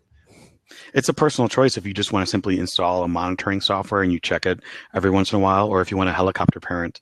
I think the only mistake that's made is assuming there's only one right answer, because that's between you as a parent. I totally agree with that statement. There isn't one right answer because it's based upon those choices you're talking about and your personal preferences. Totally agree. But I will overall say that both extremes are wrong. Obviously over helicoptering is bad, because what the worst thing you could teach your child is that you're wrong. That's the worst thing you can ever teach your child. And here's how this happens all the time. Let's talk about drugs. Okay. Obviously, cocaine is not safe for you. Heroin is not safe for you. Smoking marijuana, I'm not saying I support it. I'm just saying, if you tell your kid that all drugs are bad, they're all dangerous, and then you stop the conversation, here's what happens in real life. A kid will hang out with other kids at one point in their life, and they will try alcohol, and it's going to be enjoyable. And if they don't drink too much, they won't even get sick. It'll be a rather enjoyable experience. You just prove to your kids that you are not wrong. If they smoke marijuana, it'll be enjoyable, and there'll be absolutely no fallout, because there is no fallout for marijuana. It's utterly harmless. It's only a question of how does it affect your life with your personal motivation. But you have to be careful, because when you teach your children that you're wrong, some kids will now believe everything you've ever taught them is wrong. So my point is, so for example, marijuana is not a gateway drug. What is a gateway drug is when you preach that marijuana ruins their life and they try it and it doesn't ruin their life. Some kids will now try cocaine. Maybe very little, maybe only 5 or 10%, but because they no longer believe anything you've ever told them. And that's why I have a serious issue about over helicoptering and overprotection, because when you go that extreme, one day the kid is going to discover that you were wrong, because going too far in either direction is wrong. It's kind of like lying to your children. Do you have children, Travis? No, I do not. Okay. So hypothetically, if you had children, would you raise them with the belief of the existence of the Tooth Fairy, the Easter Bunny, and Santa Claus? Or would you teach them about the story of those characters as opposed to celebrating the fictitious character? You know, that's a really good question. I don't think that fantasy is that bad. From my own experience, you know, my parents taught me about, or mentioned Santa Claus and the Tooth Fairy, and I never, you know, disliked my parents for when I discovered that they weren't really true. I think there was one incident with Santa Claus, but my answer would be I would mention Santa Claus and the Tooth Fairy. Would you create the illusion that you would put the cookies out and you would nibble out the cookies? Yeah, that's I don't think that's damaging at all. I think it's cute. It's kids are full of imagination, and I don't think there's anything wrong with exercising that imagination. Okay. Because there is such a thing as too much truth, right? I mean, as an adult, you have a mature mind. If you're a truly open and individual that wants to truly learn, because, you know, no one masters anything. You're not the smartest person on the planet. I'm not the smartest person on the planet. Neither of us never will be. But I see education as a mountain we're climbing that has no peak. There never is a peak. Yeah. You can choose to stop and rest at one point. Yeah. Some people never climb again, and I think that's sad. I choose to keep climbing the mountain for my entire life, but I don't think there's anything wrong with the imagination. It's just that, you know, you just don't oversell it. You don't, and I don't think anyone does really, but you know, you just. But I was taking that in the context and how you were handling in your example to drugs and alcohol, and how you don't want to tell your children wrong. And I was trying to draw a correlation, and you responded to it well. That they are different examples, and I am of the mindset that consistency for a child is an important thing, and that not that we are all consistent, but I would support the fantasy. I would also support the fantasy based upon what I would define as true, and so I would be true and consistent with my child. But that's just a different viewpoint. Here's a real life example of an actual parent and actual child. So let me talk about my wife. So my mother-in-law is pretty much kind of a blunt person. So her approach when she raised her kids, being my wife and my brother-in-law, when she allowed them to drink at, I think, 16, including their friends, but there was a rule. If you want to drink, you're only allowed to drink inside the house. And anyone that drinks cannot leave. You're here for the night now. You have one beer, you're there for the night. Why? Because you are totally safe inside the house. I'm going to monitor the situation, and it's not like she's letting them binge drink. And let's not forget that only in America do we get all crazy over young drinking, because every other country anyone can drink pretty much at almost any age. Oh yeah.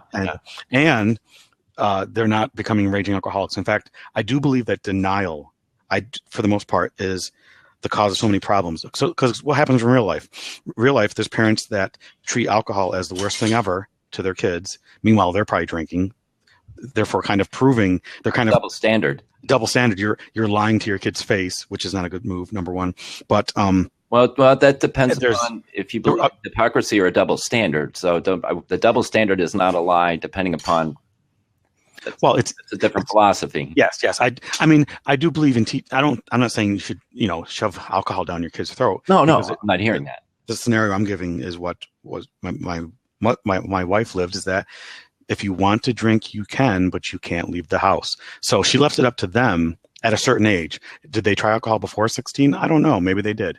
But whatever age that she deemed appropriate inside the house. So, because what happens? What happens when you outright deny things? Well, this is the exception, not the rule. But we all have heard of stories about binge drinking at college, alcohol poisoning. Why? Because they're now 17 years old, they're in college, they have access to alcohol, and now there's no one to teach them how much is too much. They don't understand. You can drink 5 sodas, but you can't drink 5 beers. You'll pass out.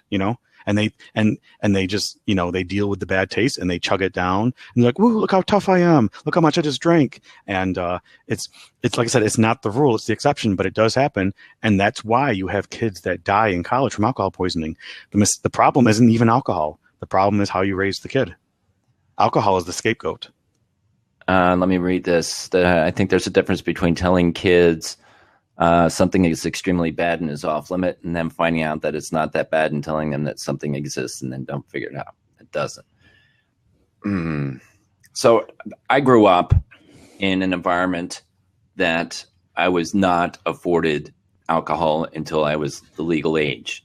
So anything that I had to do relative to drinking was done outside of the law or outside of my parents' visibility. Mm-hmm. I have a brother who is 25 years my younger, that my parents chose to do what your mother-in-law did with her children. That at 16, they said, "You know what? Your friends can come over. They can have a beer as long as their parents approve. Keys go in the place. You drink, you stay. Mm-hmm. And we will manage appropriate use."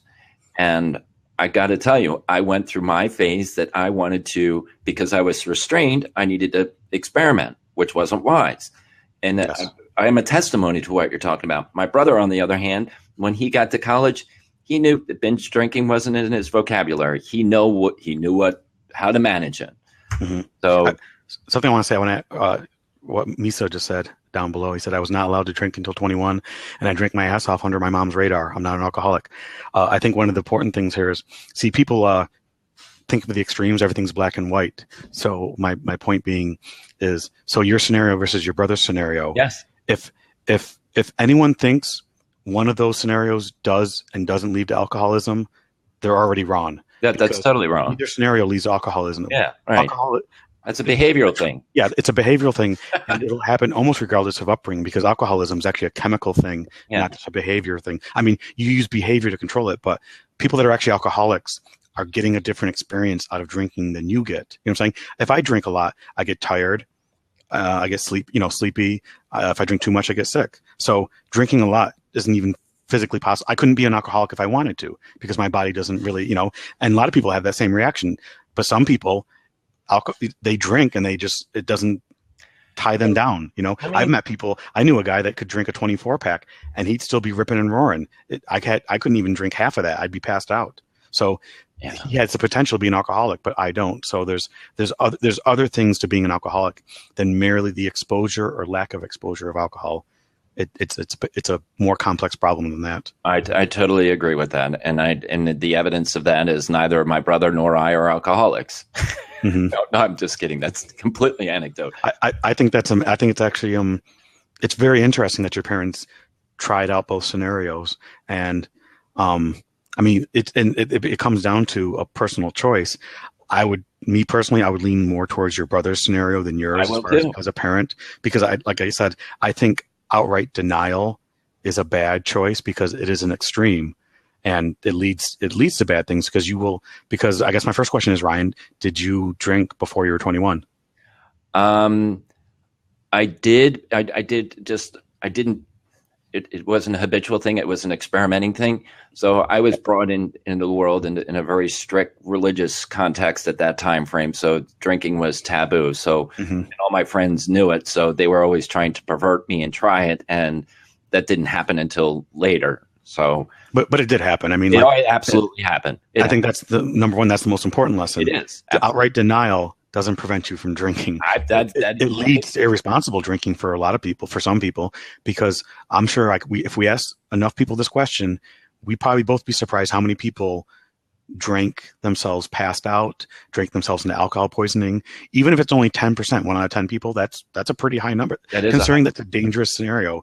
Alcohol poisoning is basically you're going to die if they don't pump your stomach, possibly, or some kind of serious, bodily damage. So how often does that happen? I don't know. I don't know the number, but it's not uncommon. It's not rare. So no, it's not. And I mean, having been on this planet on a fair amount and interacting with my brother's peers and how their parents handled the alcohol in their home and going out with them socially. I just recently did a bachelor party for my brother and was immersed into that culture, and knew these kids growing up. I saw things that were surprising to me. But you know what, Travis, on a couple of different topics, your and my views resonate in a similar frequency. We may be a little bit off on the bandwidth on the frequency, but we're pretty much well tracking.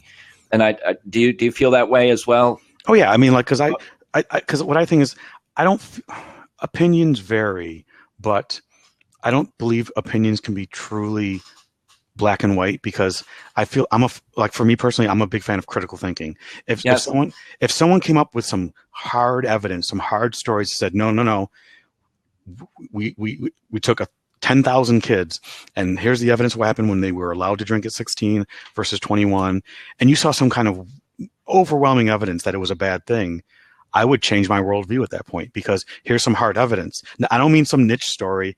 So I'm a firm believer in critical thinking, analyzing the situation, and what leads to the best result, because that's all I care about. You believe in logic? Yeah, unfortunately, I do. Okay, so do you believe in situational truth? I'm sorry, can you define what situational truth means?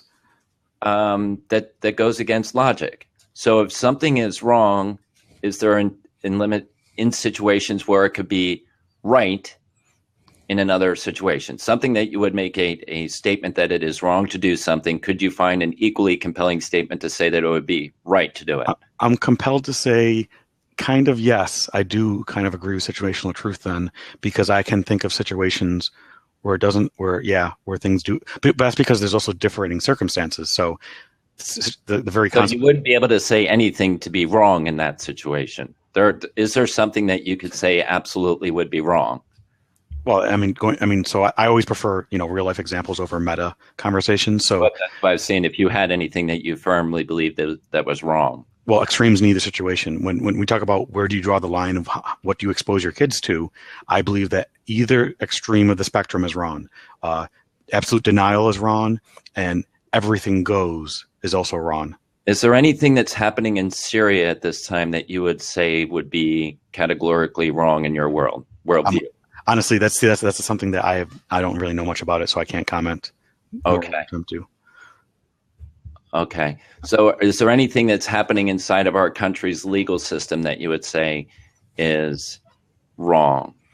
You mean by legal system, you mean the courts, or do you just mean politics in general? I'm trying. I don't want to create something for you. So yeah. I'm trying to see if there's anything that's happening in our current climate that you would say is wrong. Oh, trust me. I could make a 5-hour show about what's wrong with America. America is one of the most hideous, horrible, evil countries in the world right now. We are the world's bully. If that statement is shocking to you, I apologize for anyone's ignorance, because that's all I can say, because we're a country that arms terrorists. We're a country that has disassembled democracies. Oh, so let's stop with that one for a second. Sure. So you would be saying arming terrorism would be a wrong thing?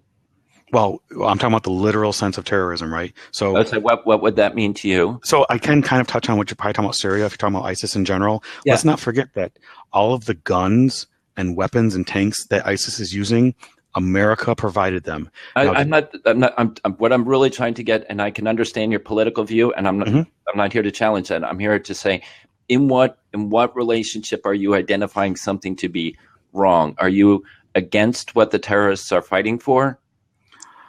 Like I said, so I don't know anything about Syria specifically, so I can't comment on that.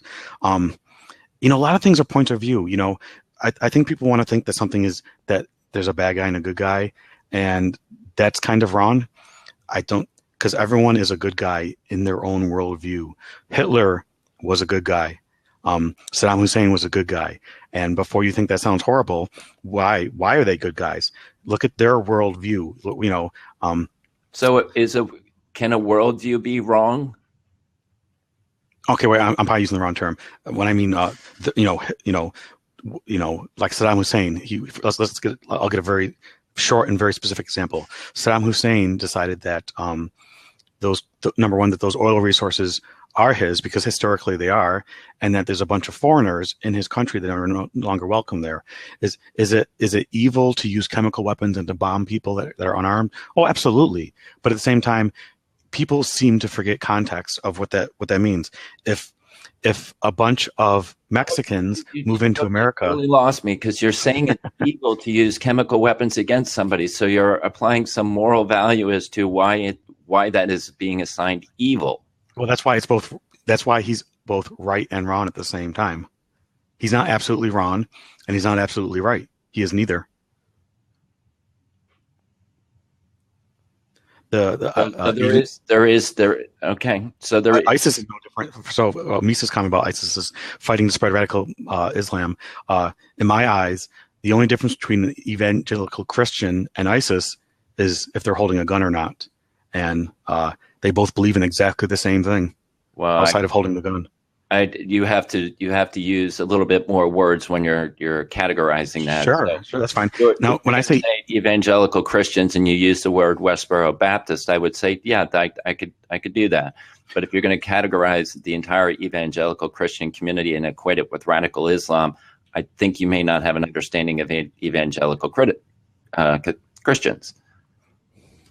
Okay, maybe I'm using the wrong term, and I apologize for that.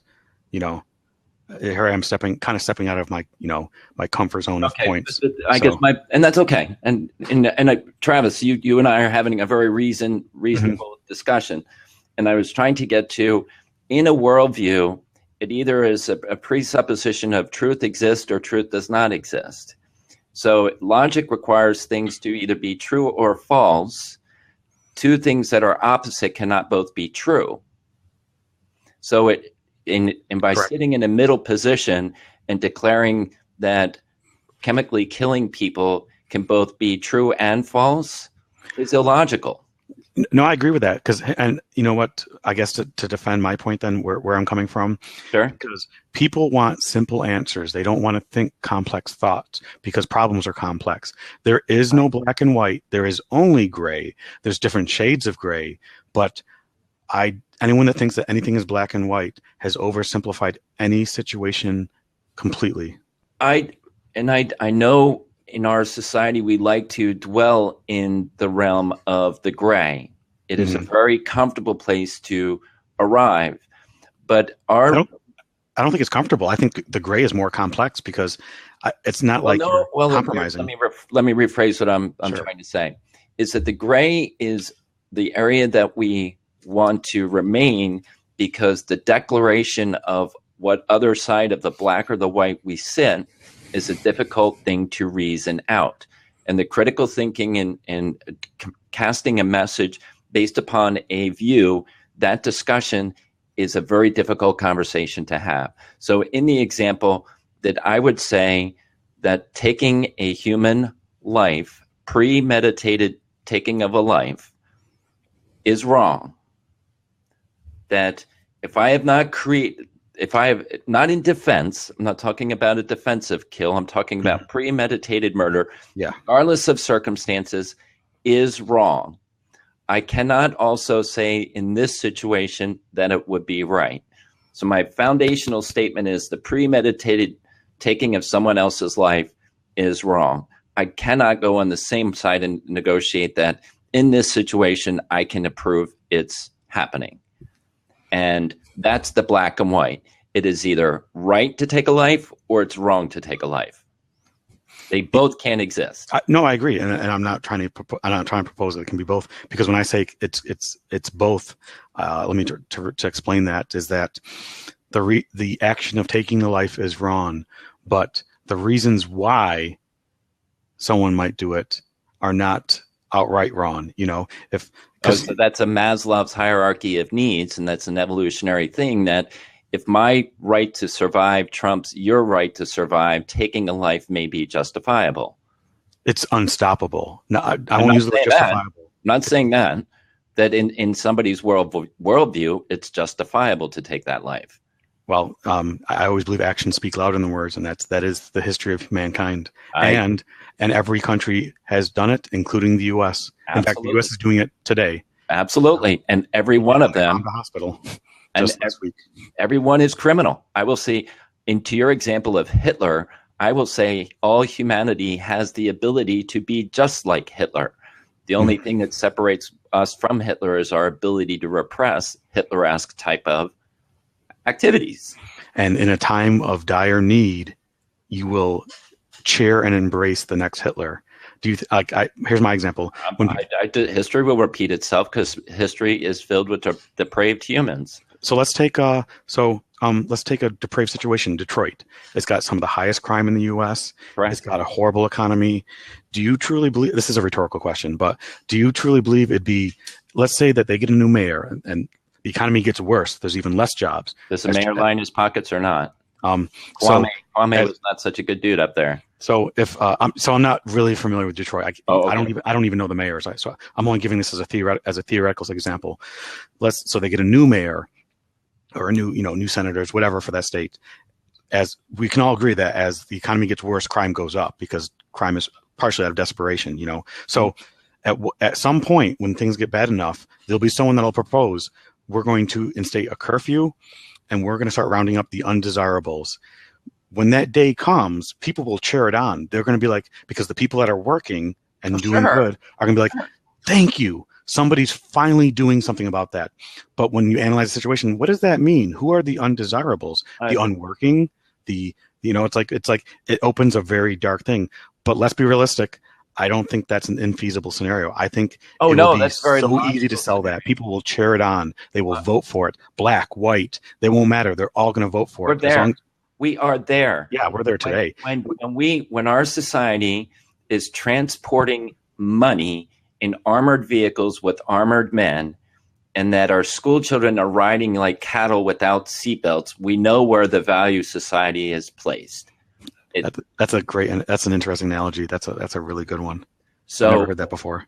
Now let me throw another one at you. You can't go to the schools, and children are precluded from buying caffeinated drinks. So no Dr. Pepper, Mountain Dew, Coca-Cola, because it's been legislated that they are not responsible enough to know what they can put and decide to put in their bodies. Correct? Conversely, they have the ability to go right down the hall and get an approval for an abortifacient because they have been afforded the ability to be responsible enough to do what sexually with their body.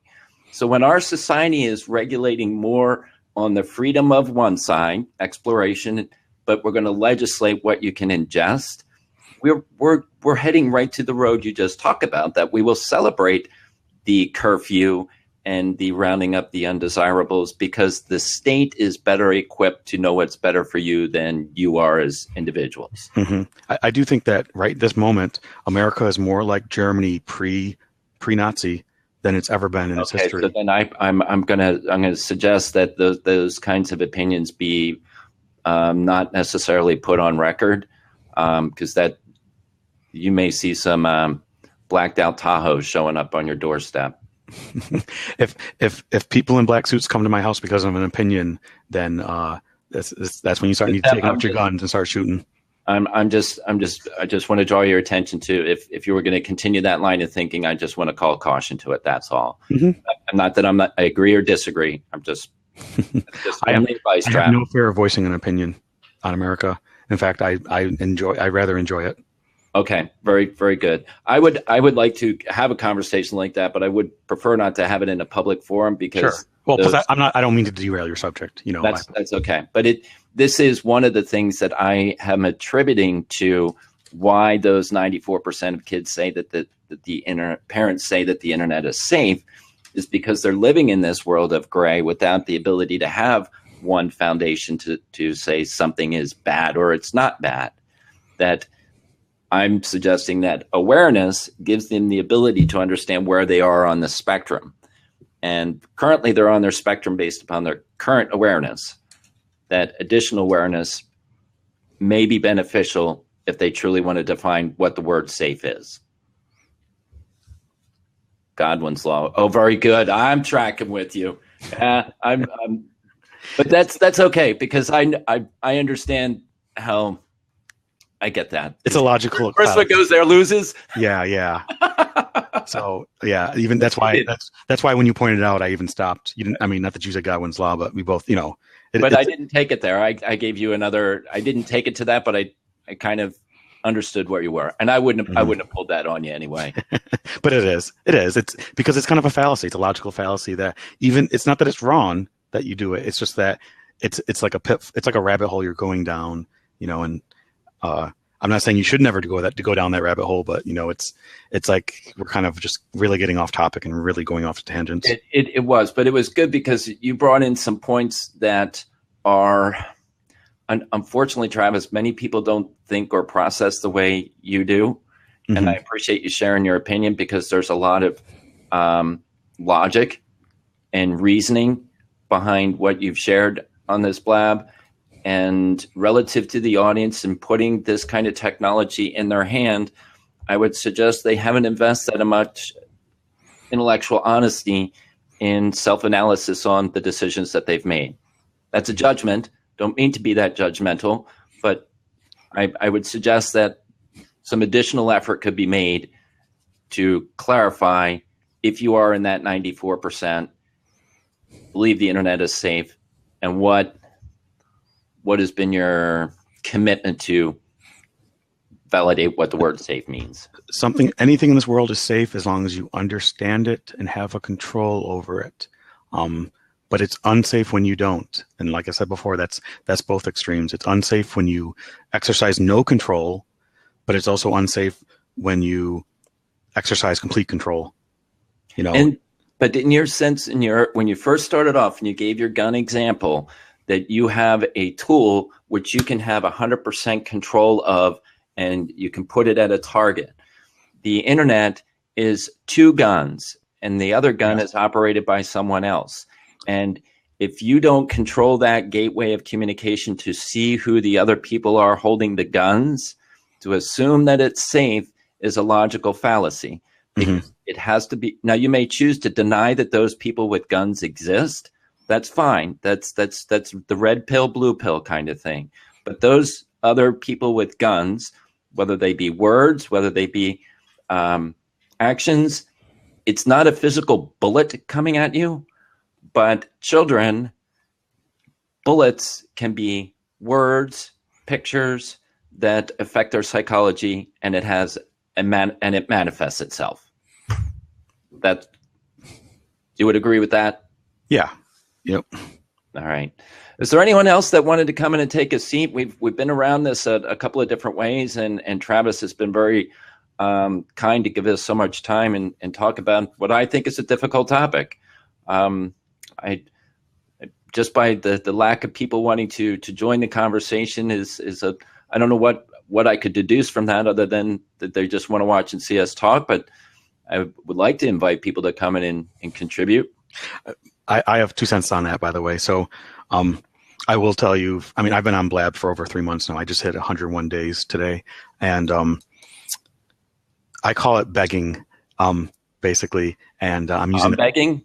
And I use that negative connotation because when you really think about it, it is begging because not to make fun of you, it's the truth is this is a very voyeuristic platform. I've been in so many Blabs where there's 30 people watching and there's only 3 seats taken and I'll take the 4th seat. There's nothing wrong with that because no, I'm not suggesting a lot of people don't want to engage. They just want to watch. It's in a way, this is a new form of television and they're watching the debate and they're highly interested in the subject, but they just don't want to add to it or they just don't want to take the time to make their point. So in my opinion, every time I've seen someone ask for someone to join, I've never seen anyone join. Very good. Happens. And I appreciate that insight. What I was hopeful for, here we have somebody. What I'm hopeful for is to get multiple perspectives. And if it comes in through text, I'm fine with it. Hey, Bobby. Hey, I just wanted to say good morning and thank you guys for your intelligence. Really expanding my mind and making me think about the future. Well, I appreciate you coming in and saying that, Bobby. I really do. I wanted to have a dialogue where people could share a couple of different perspectives. I don't claim to be the arbiter to know the answer. I'm just trying to kind of help steer to help people. My goal is to protect kids on the internet. That's my passion. And trying to make people aware, is it dangerous?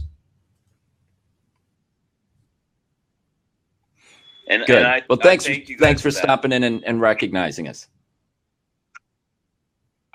I have a 9-year-old son that I'm going to bring to school right now, and I'm going to, as he gets older, I'm going to share. Oh, fantastic! With him. Thanks. Well, I actually have a library of these, so if you want to follow me, you'll have a good archive for them. I'm doing that ever since you Thanks, started Bobby. on Blab. I'll talk to you guys later. Have a good one. Keep up the good. Blab out. Bobby's a Blab regular. I've seen him around a lot, by the way. Oh, okay. Yeah, he's pretty active on here. Okay. I don't know if that's a good or bad thing, but well, I've been doing Periscope a bunch, and people have been. Periscope is a different forum in that I'm kind of speaking and responding to text, but I'm kind of talking to people, and I'm trying to invite them to come into Blab. And last evening, I had a couple people from Periscope come into Blab, which was fabulous. Mm-hmm. Periscope is a limited tool, great tool, but limited. Yeah, the Periscope can encourage. I mean, it doesn't sound like you are, but it can. If you're a narcissistic person, Periscope can only enforce that because you can choose to ignore the text if you want to. At least here on Blab.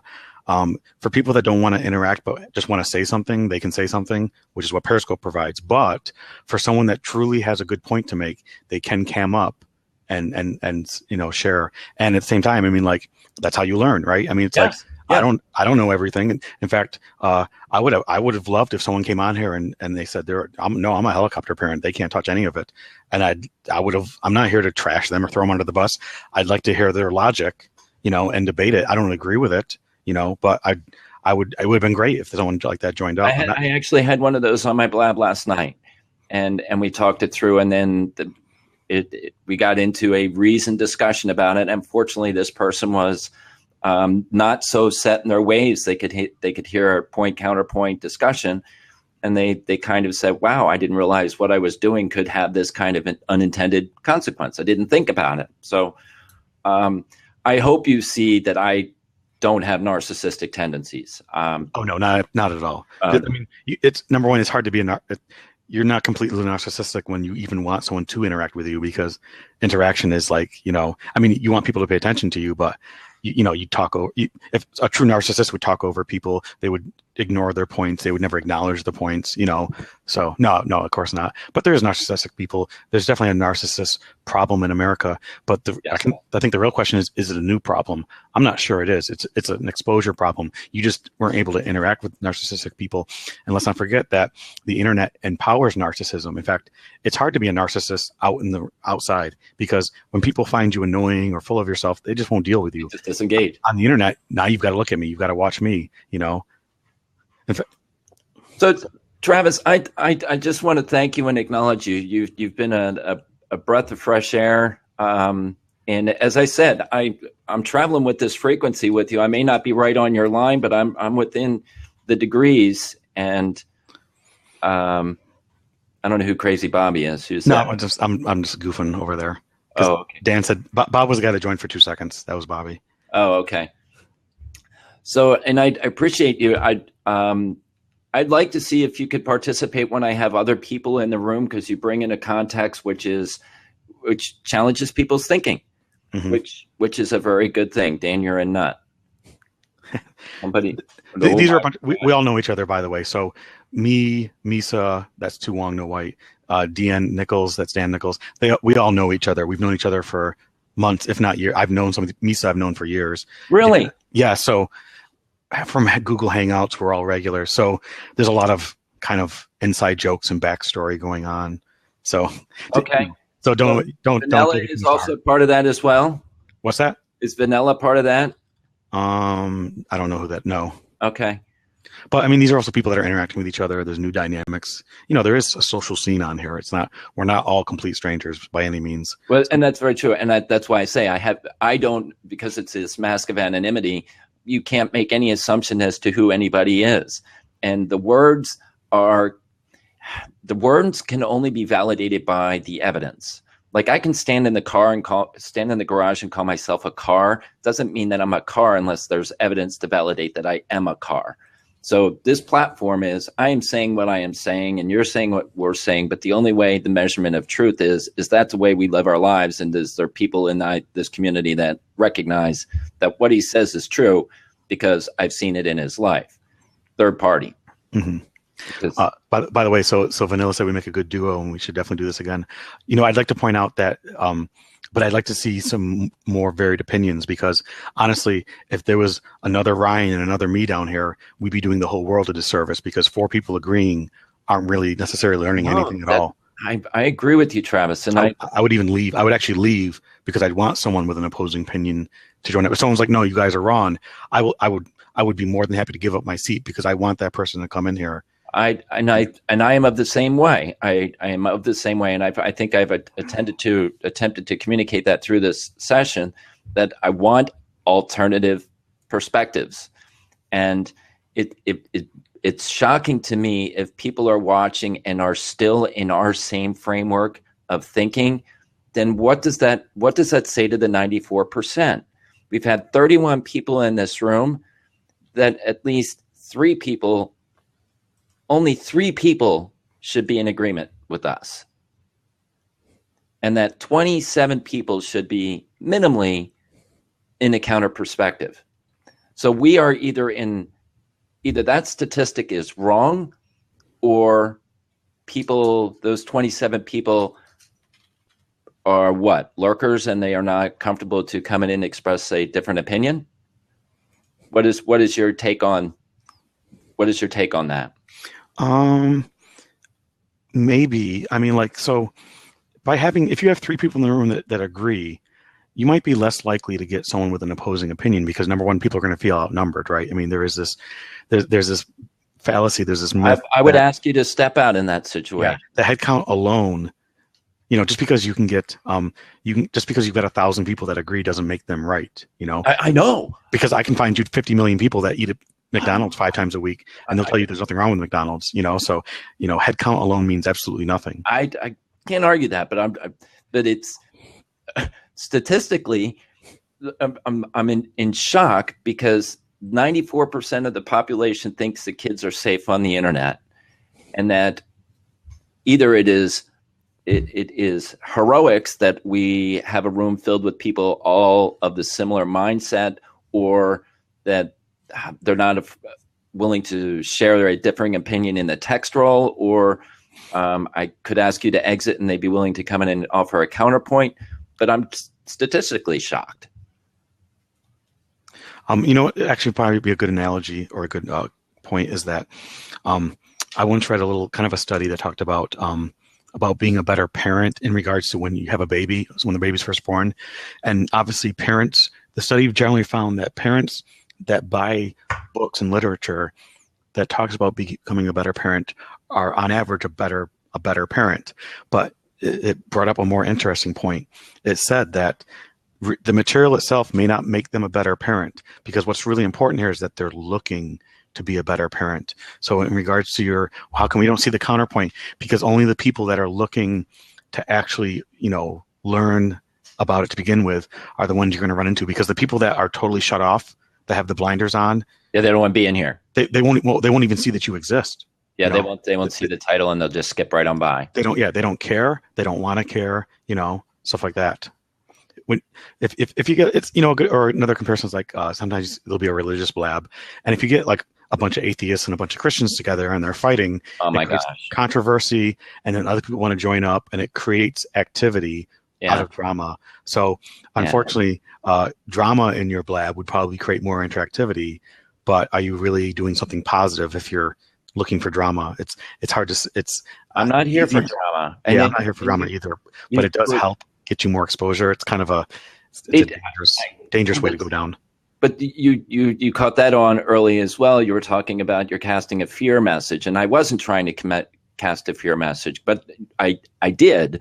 I can't deny that I did, but in that anecdotal experience. But unfortunately, it's kind of like the shock and awe, that awareness does require a thermonuclear event on occasion to create awareness that it's bad. Yeah. So, and I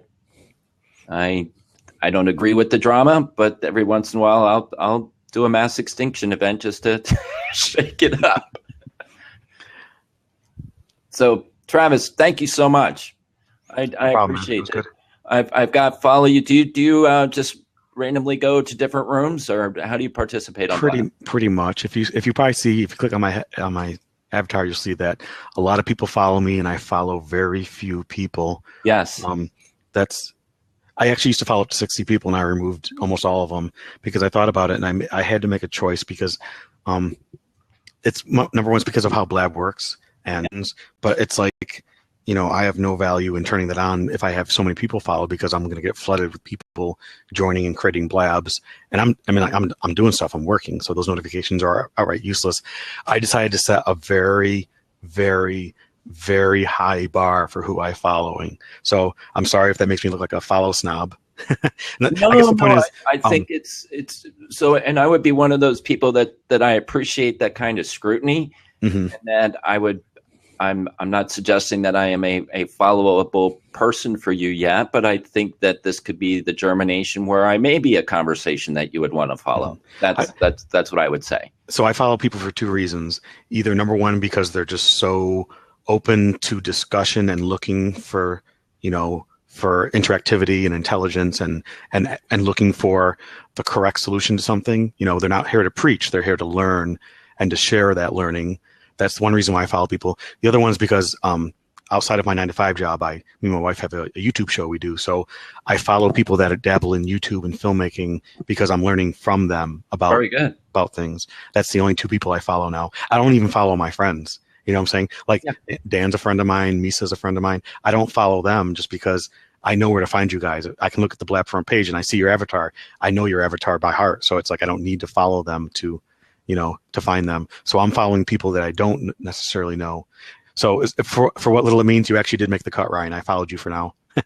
Oh, wow. Well, you know what? I mean, based upon... But I'm not asking for the return favor. I don't practice the you follow me, I follow you. No, I had already followed you before you had made that, because I have a list of people that I want to follow for specific reasons. And you have a view and perspective and a communication style, which I respect, because you will call me out.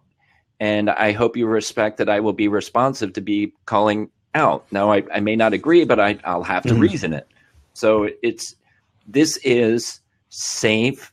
This is the way debate should work. This is the way humanity should work. There should be this dialogue with context and history to arrive where we are. So you handle it well. In your atheist Christian example, those people do not play by those kind of rules. It's a lot of gravitate towards ad hominem. And I heard you're pulling out the straw man for me, but I was having a tough time because I was using that anecdote and I didn't want to expand on the topic because it was going to go into the drama side. So I adhere to the laws of logic. And when you called me out on the straw man, my back went up, but I didn't want to throw the drama into it. So yeah, the fallacies are only something I've recently only become aware of, and I've been trying to learn them and memorize them and try not to even commit them myself because they are fallacies. They're easy to fall on. They're like sugar coated, bad things. They are. And when you call me out on the straw man, I got a little hurt, because that is a logical fallacy, but I was able to accept it because I didn't want to bring drama into the room I'm all right there. So Doug is somebody that's been following me for a while on this particular topic. I'm not sure if he wants to join in or not. How you doing, Doug? Doug, you would actually, Travis has been on for a while. Yes, he's coming in now. He's from the UK. Doug, welcome. Hi, Ryan. Can you hear me this time? Yes, I can. Technology is a wonderful thing, isn't it? It is. I want to introduce you to Travis. Hi, Travis. Hey. I don't think you're using the mic on your thing. You might want to tap it. Yeah, you're not using that one, by the way. It's using coming off the array, yeah. The laptop or the phone. Yeah. So you may want to get the replay on this particular conversation, Doug, because we've had Travis. We have also had another gentleman, Misa, came in.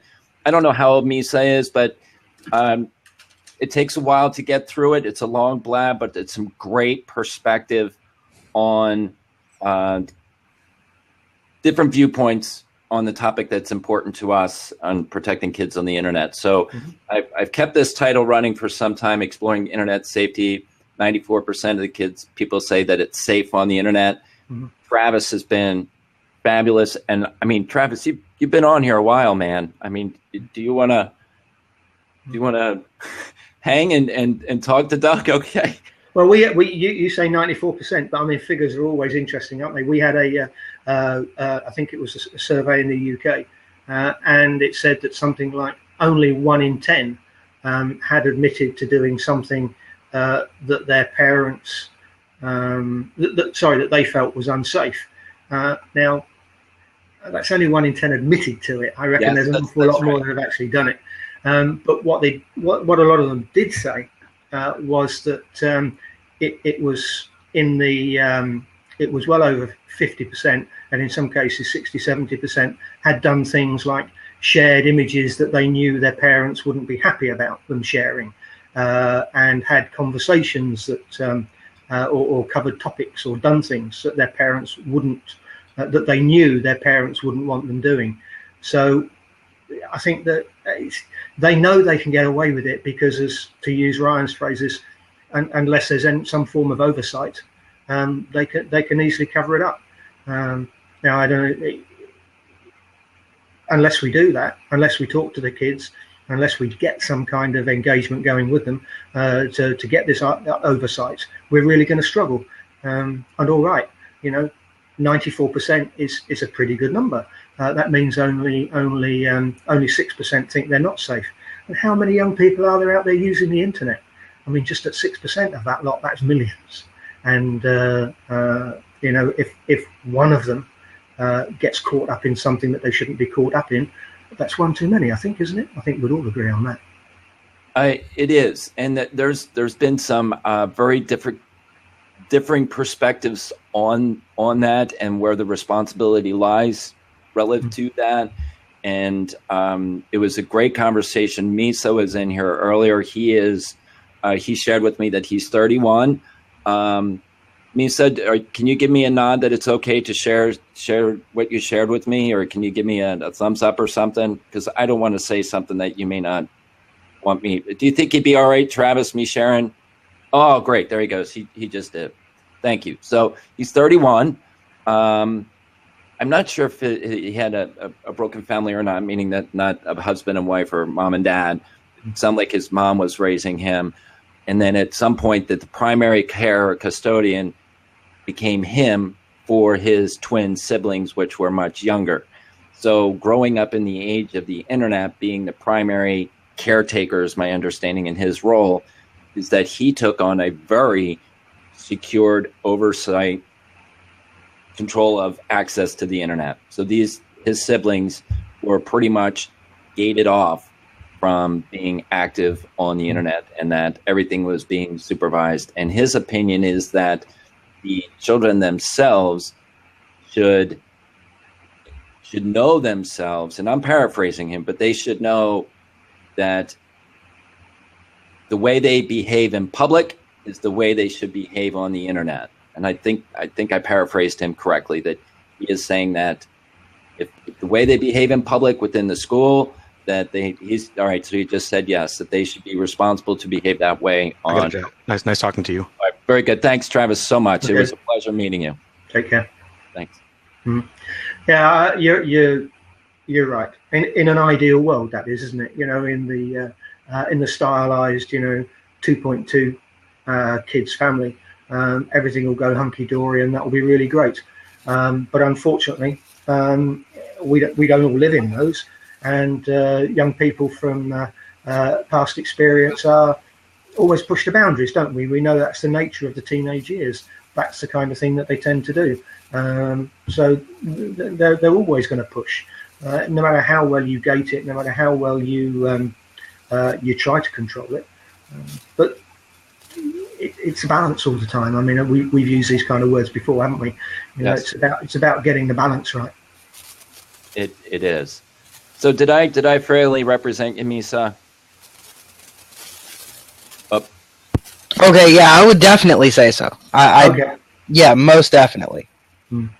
I mean, I had to take on a parental role because my mother was extremely busy. Like, she kept herself so busy that she basically didn't have time. She was trying to bring in. She was just trying to make ends meet, bring in income and what have you, and having 3 kids, that really wasn't. That really wasn't. I don't know, helpful. Yeah, well, I really do sympathise. We fostered teenagers here in the UK for the last 18 years, and we worked out a statistic the other day that I've actually had teenagers in my home for the last 28 years. So I got a little bit of an idea about the way teenagers work. And hats off to you, good man, for what you've done. But one question I'd like to ask you is how do you feel your siblings have managed with that? I mean, how have they turned out after your very tight regime that you were working under? Have they come out of it and then gone mad and gone off the rails with their internet access? Or have they actually said, yes, really, we now understand why it happens, and so we're going to be responsible citizens? So, honestly, I'm just going to step away for 1 second while you answer that question. So you go make the tea, Ryan. I can do it. Wait, no, honestly, I've seen that my sister and brother do quite well with the internet. They haven't gone off the rails. They haven't gone and, embrace an entire online life. I mean, they're like your normal adults nowadays, going and posting to Facebook, maybe a little bit of Snapchat here and there, but I mean, nothing really off the freaking rails. Okay. I mean, they're doing what a normal adult would do nowadays.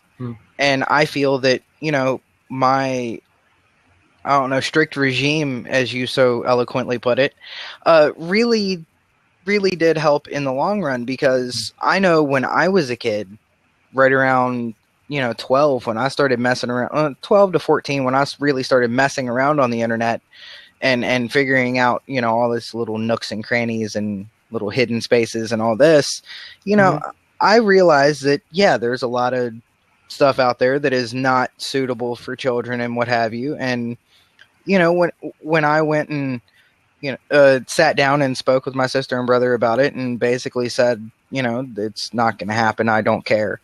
Like, regardless of how you feel, what you think, I don't care. They thought it was a little harsh at the time. And, they were starting to see all their little friends, playing around on the internet and what have you, and they were upset that they couldn't. I was like, well, you know what? I'm sorry. You're just going to have to get over it. Yeah. Well, that's brilliant. I mean, that's good to hear, because what you've helped them do there is you've helped them build a habit. Okay. And the one thing that in my experience from the kids that we've looked after, okay, is that disrupted families, dislocated families that have had issues for whatever reason, lose or tend to lose that habit forming period. Like you said, you were allowed to do whatever you wanted to do with little or no guidance or little or no boundaries in that respect.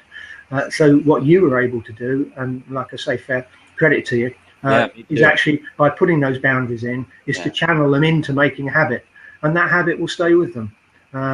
Because I think I just briefly caught it earlier on when I realized you were on. I saw something about you should understand right and wrong. Yeah, right. All kids should understand right and wrong. Some are taught it more forcefully than others. Some have to learn it for themselves along the way because they get very little parental guidance. But at the end of the day, you've helped your siblings form those opinions.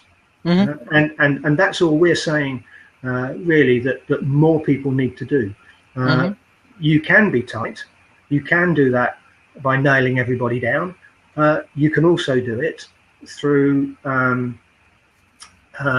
constant dialogue, through engagement, through interaction with the young people, and sharing it with them, going on that same journey with them, and say, hey, look, this path isn't a very good one. Can we come back a bit? My worry always is that what we're trying to do now, right, is for a lot of the teenagers, is put the genie back in the bottle. Okay, the internet genie is out. You need to put it. They've had, like you had, largely unrestricted, unfettered access.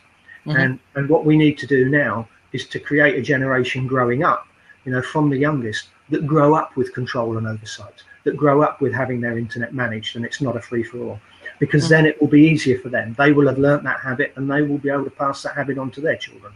That habit of good behaviour. So we're dealing with a generation now that's unfettered. Very much so. Very much so.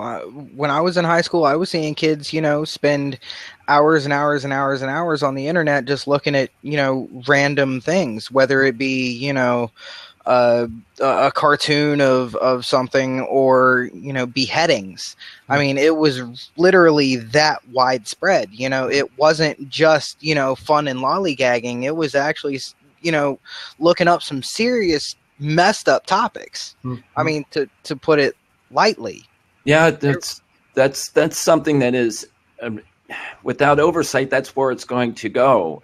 Not with everyone, but it has a tendency to do that. So let me put some context why Doug jumped into this conversation. Both Doug and I have a passion and a mission around dealing with various age children connected to the internet and wanting to talk about how to protect children, speaking to the children and speaking to the parents. And Doug is in the position that he has to address an audience of children coming from the perspective of being a foster parent, which I think is a beautiful mission and thing that he has. I'm dealing with both, but in a different context. I want to help draw awareness to parents to some of the things that you have enumerated and increase their awareness, give them encouragement or oversight that is based upon their family dynamic, and then establish the level of controls that are also commensurate with the oversight for their family dynamic. So it's kind of a mission passion that he and I both have around a very similar topic area in little different audience. Is that a fair representation, Doug?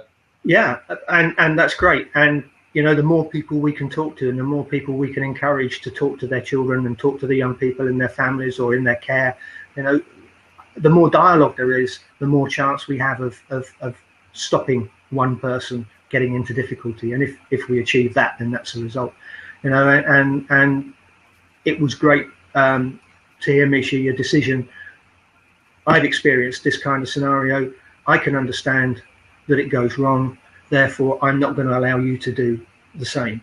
And what we need is more parents to say, actually, yes, what Misha's done is right. We need to put in a bit more effort. We need to be involved. Well, we actually have a contrary opinion on that topic, is because Vanilla over here in the sidebar said, just my opinion, I don't think that anything is unsafe to see on the internet, regardless of your age.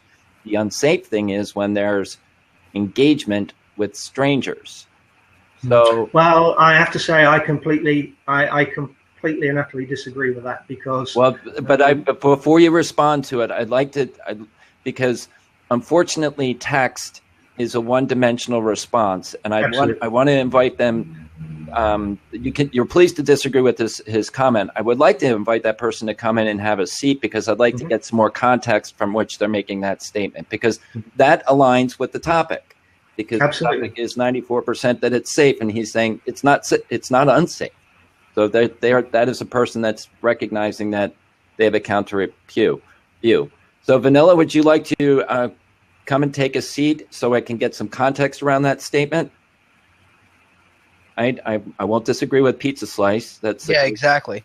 But Vanilla, I invite you. I don't want to attack. If you've watched any of this stuff that's happened between myself and Misa and Travis, that's not the way we're wired, and I don't think Doug would attack you either, and it's not a 3-on-1. No, not at all. I honestly want to get the context of your opinion. And Misa started off initially, until I got some context. He and I had a disagreement, but I think we came to terms on that, Misa. Very much so. Yeah, so, man, I'm really honored to meet you, young man. I really am. Oh, well, thank you. I applaud for what you've you've done. It was very, very admirable. I get goosebumps when that's a beautiful story. And I'm glad I was able to. I know you were hesitant to share because I got you in a place that you said, don't assume I'm not a father. And when you told me, I'm like, holy crap, bam, mind blown. It was beautiful.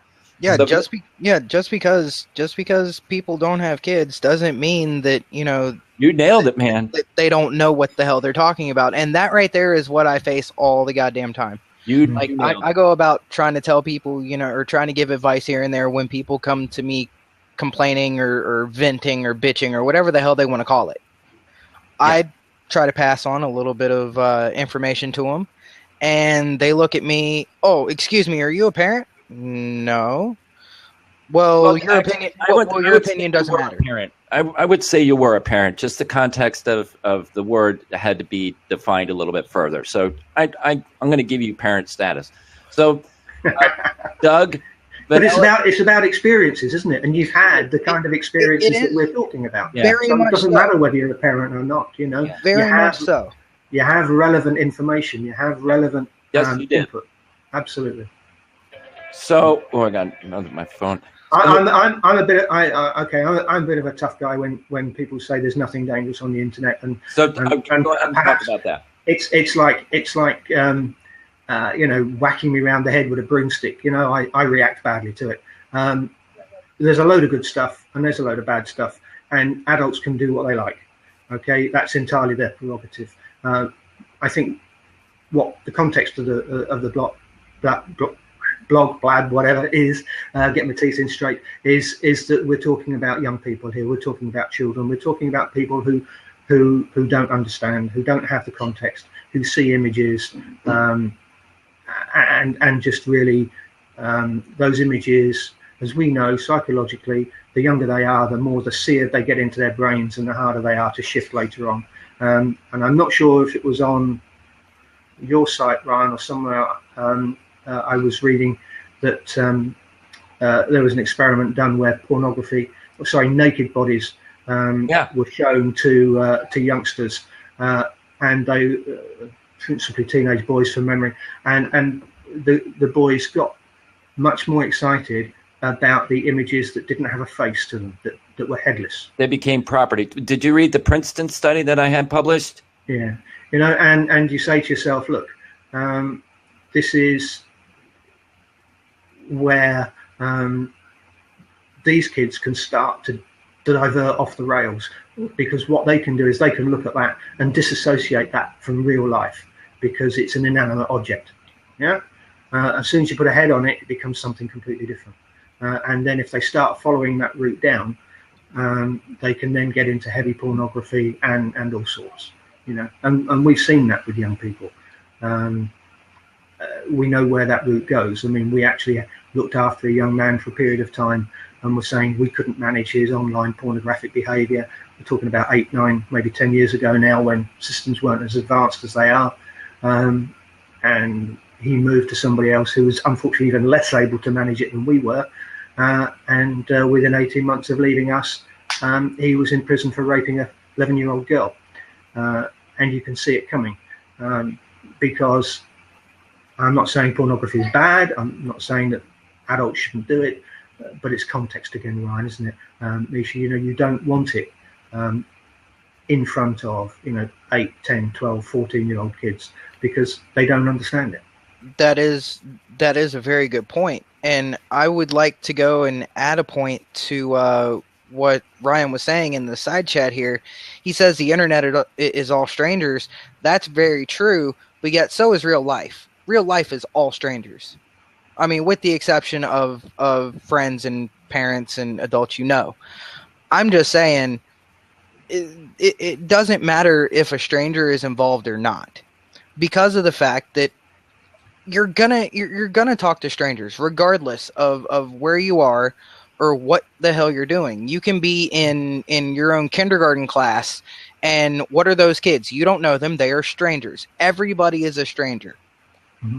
So, I mean, this whole stranger danger thing is kind of off to me, because you really have to, sit down and get to know somebody otherwise, you're just sitting yourself into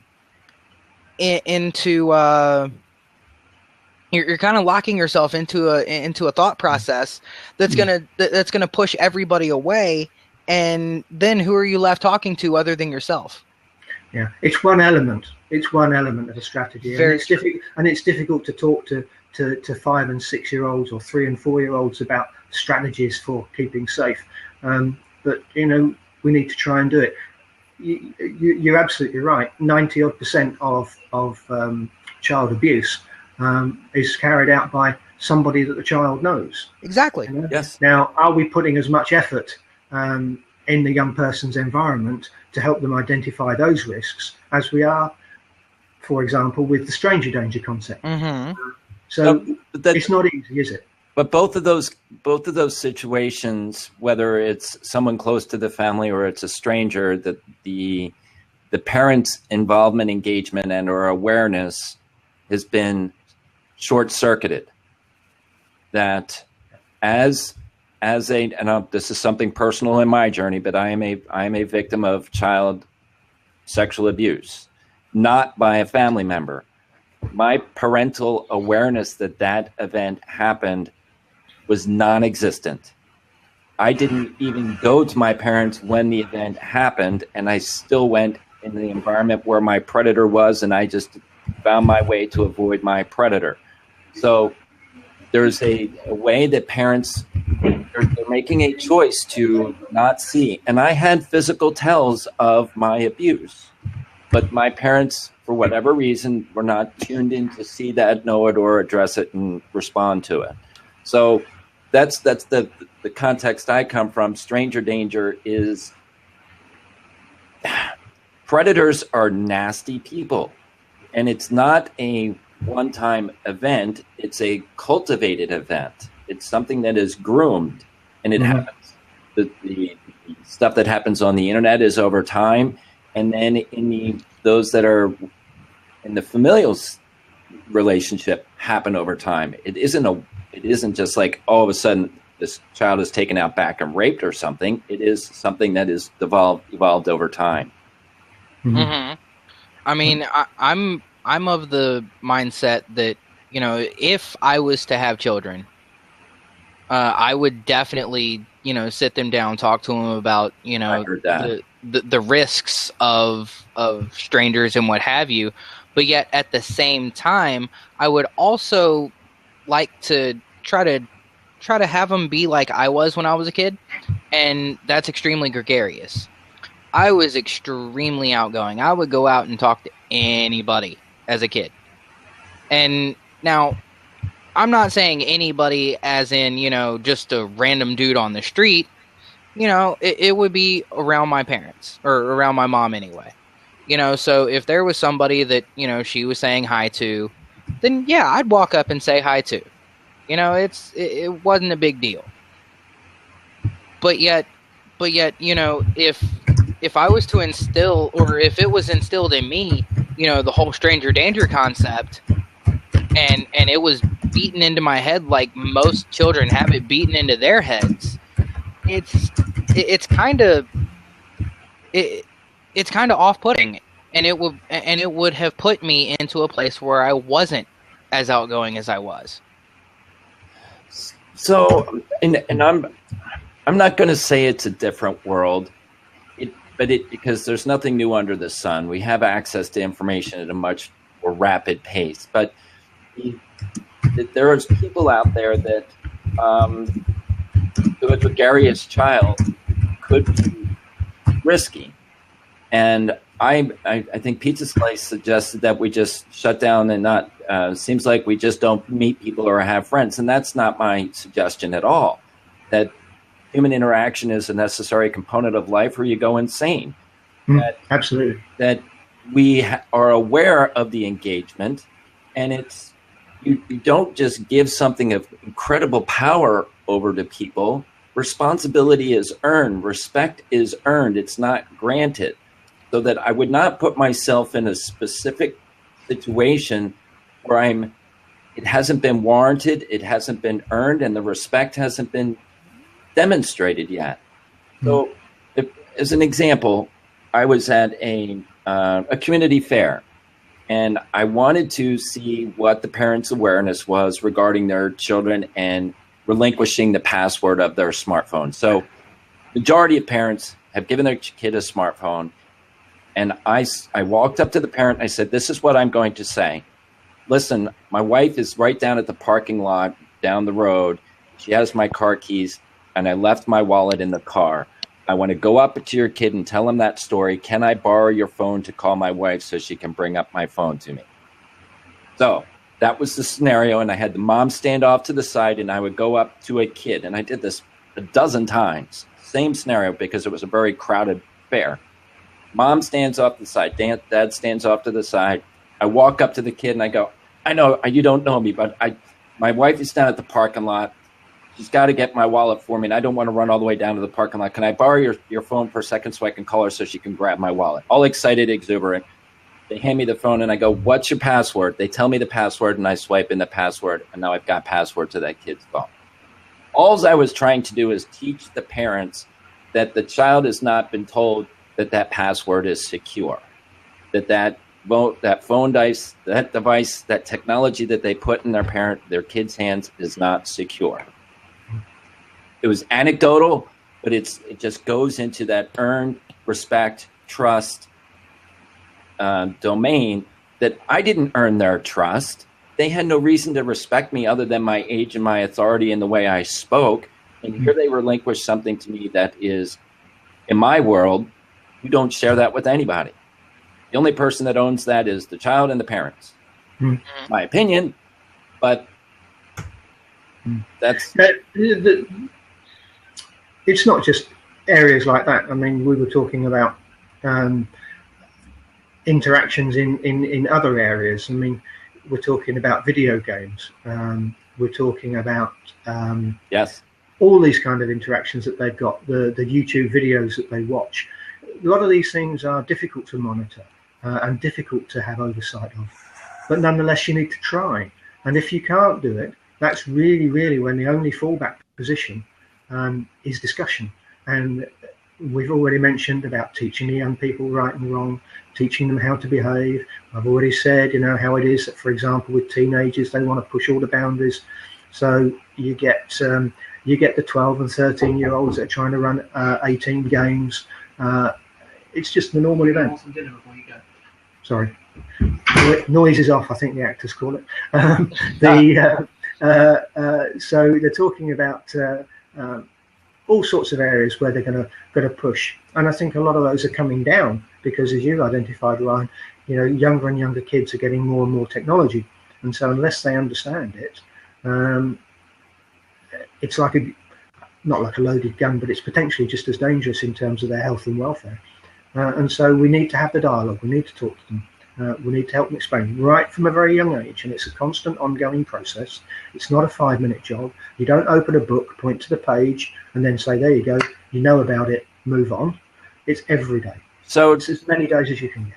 So Travis was on here earlier, and he brought in the gun analogy to the conversation, and I expanded on it a little bit because I thought it was a very appropriate one. That if you have a gun in the home, the gun without the ammunition in itself, the device itself cannot create harm. Now, if you put the device in the home and the parents are using it, and then they take the child and they teach them and they take them outside and they practice and they shoot and the device is secured, here's something that is potentially lethally dangerous, but now it has been given respect and authority and training, and it's secured, and it's something that's dangerous, that's being managed, supervised, controlled, diligently watched inside the home. And he equated that to being kids on the internet, that this is a device, which is essentially a gun, that a kid can use it, and they can go out and shoot animals with words and pictures. They can do crazy things with it. And then I broadened the analogy to say that on the other side of the connection is someone also equipped with a gun. That if you connect to a certain site, the bullet is that beheading video that Misa is talking about. The bullet is a series of porn videos going into an 8-year-old's eyes. Those are the other bullets that are coming in. Then you have the digital predator bullets coming into the young children that are cultivating and sculpting them, all without visibility. So my submission was that with parents, if we treat this with the same level of responsibility and care and concern as an armed weapon, and recognize that there are other people that may not have that same level of care and concern on the other side of the equation. So Misa talked about the troll community and how there are trolls all over the place. Twitter is a haven of them. An anonymous person derives personal pleasure at creating chaos. And won't go to their motivation, but they love to create chaos and harm for people. And unfortunately, there's no, without awareness, oversight, and control, to avoid that. And that goes back to my topic that 94% of the people don't believe that the internet on the other side of that connection is a potential gun. All right, exactly. If people have said 94% of the internet is safe, but there's 6% that's really dangerous, that's a slightly different figure. That would have been interesting to find out, because I think there's a lot of good stuff out there. Yes. And that's what we've got to do is we've got to try, and we can't ring fence it and keep them away from it. But what we need to do is manage it, organize it. We spoke previously on another Blab about device level management, so that the young people get access in appropriate places in a managed format, whether that's heavy and prescriptive like Misha was talking about, or whether that's gentle, the hand on the shoulder and the good discussion, and let's talk about what you've done with it over recent days. Maybe even a retrospective management of it. What have you done and how has it affected you? It doesn't matter how you do it. What matters is that you do it. I agree. And I think both, Doug, your voice and my voice, as far as our mission and passion, is to stand up on a rooftop and shout it. And we're trying to tune in the frequency to those that want to hear it. And well, it's nice that Misha said that his siblings, were general run-of-the-mill internet users as they've grown older. Yes. They've learned the habits, and if they can then go on and impart that, and you can continue to impart that. When I do hope you have children, because it's a very fulfilling and it's a very rewarding experience if you feel able to do it. I thoroughly recommend it. Well, he is doing that with his current partner, that he is understanding that not being the birth child, that she's the mom, and he's learning to adapt the parenting role with someone else's child. So well, that's great. That's what. I'll be praying for you, buddy. That's hard. I won't say it doesn't matter whose children there are. They're all challenging. Yeah. They're all challenging and they're all rewarding, and they all have their own, risks and rewards. They all have their own ways of working and growing up. And if you can continue with as you did with your siblings, to put those protective boundaries in place, they may be different, because I'm sure the internet has changed since you were working with your siblings.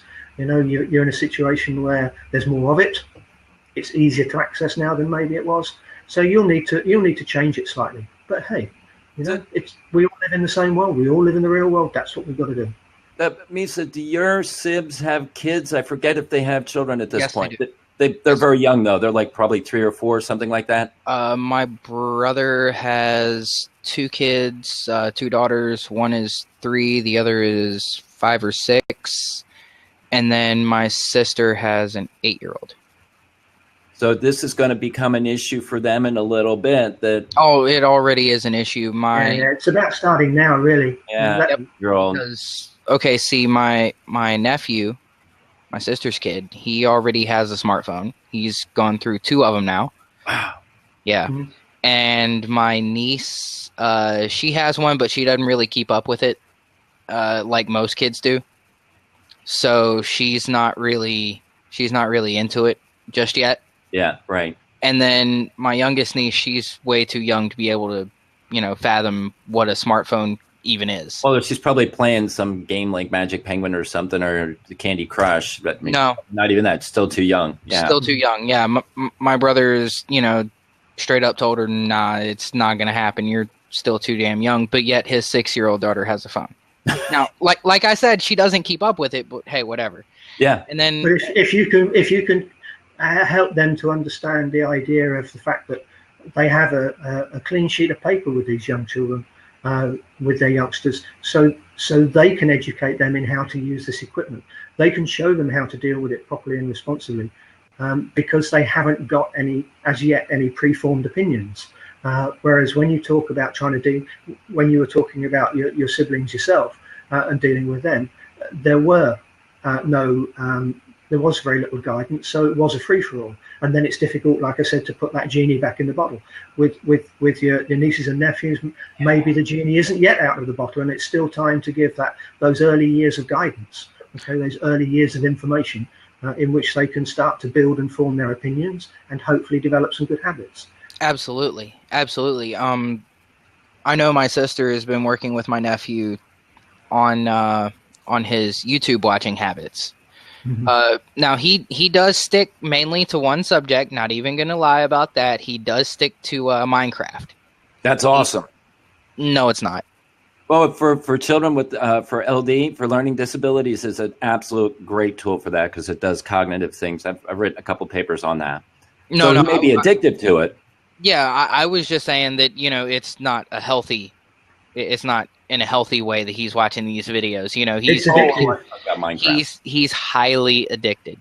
Yeah. Like this kid is Minecraft everything all the time, and we were only just recently dealing with a young lad like that, and he said he wanted to be a builder when he left school because he felt that he was already building houses and doing architectural work and one thing and another by building things on Minecraft. He'd got no understanding that dragging and dropping the odd block here and there is not the same as understanding how to build foundations and how to create a strong wall. And he wasn't prepared. He didn't understand the effort that he would have to put in, to get from a drag and drop a block on Minecraft into the real world of being an architect or a builder. Mm-hmm. And so it's a little bit misleading, but you're right. The addiction is absolutely phenomenal. It's absolutely frustrating sometimes when the youngsters become attached to it at that level. very true, very true. Yeah, I've my wife is in the psychology field, and no, Second Life is not on Xbox. It's a straight Steam type of game. That the video games that are out there, the addictive aspects of like the console games, the first person shooters, the role playing games, have a very addictive tendency. And Minecraft has a less addictive tendency compared to those other ones for drawing people in for extended periods of time. At the same time, the positive aspect of particularly Minecraft. And Minecraft there's only a couple games which are very unique in this factor, and Minecraft is one of them. There's another one called Besiege, which helps those with cognitive processing. This is people that are on the autism spectrum or on the ADHD spectrum. So I see where games can be very, very addictive, and there are people that are just in the basement hours. But Can I mention Dungeons and Dragons? Oh, D&D. Yeah. I mean, how long has that been around? And yes. there are any number of online copycats. I'm trying to think of the word.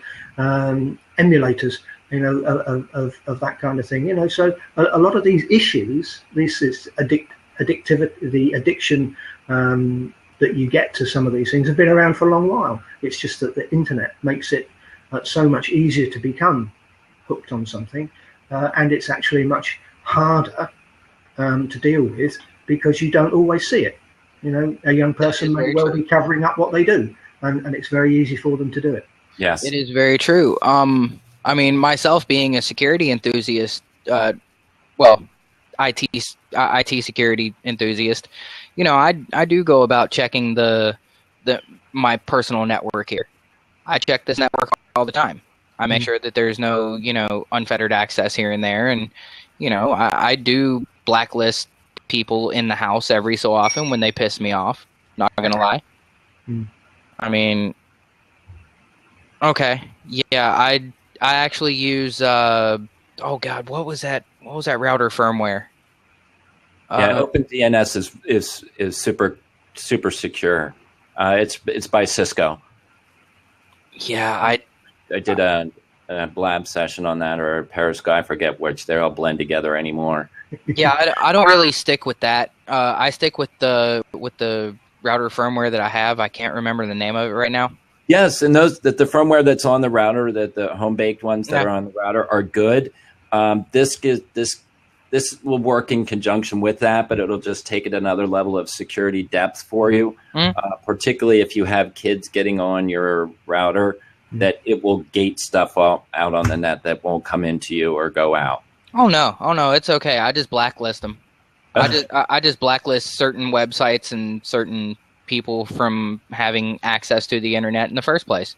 That's a great way to do it. I mean, I do have a list of all the MAC addresses that have come through here. I mean, I constantly Wireshark my network. I constantly lock it down. It's not a big deal. So, like, OpenDNS does things that if you type something in the search string and it will recognize those search words, that it will not provide you access to those sites in a search string. So if you are going to search something that, let's say I was looking for some I don't know, BBBW, whatever it is. I don't know what it's called. You type that into the search string, it's going to be picked up by OpenDNS, and you will get no results. It will block off the ability to get any website based upon a particular search string. Okay, so if I don't use a search string, if I just pull up a website, just go directly to it, say I know the website, will it stop me from going there?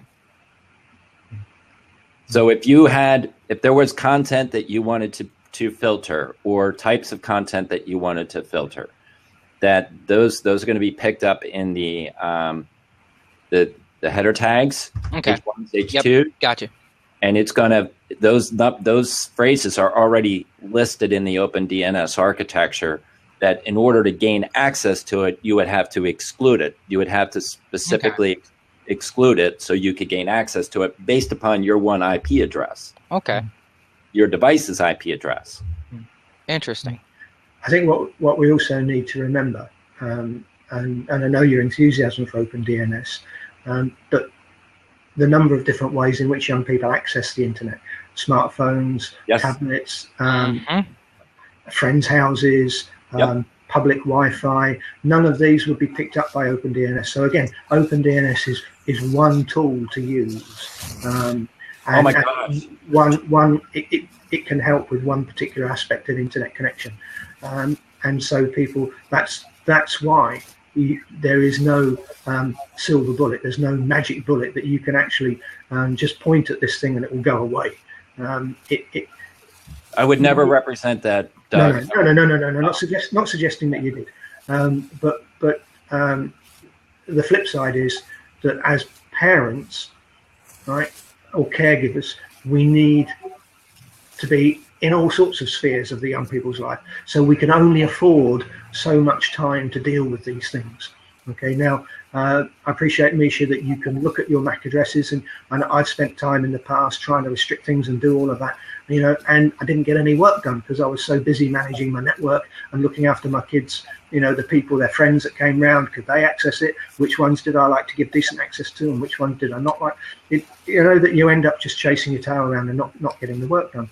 So we need to try and find not shortcut ways, but we need to find things that work quickly and with a relatively low admin overhead from us. Oh, well, so that we know that they work. There are a number of programs and systems around that parents can look at, and I'm sure different ones are suitable for different parents for different reasons.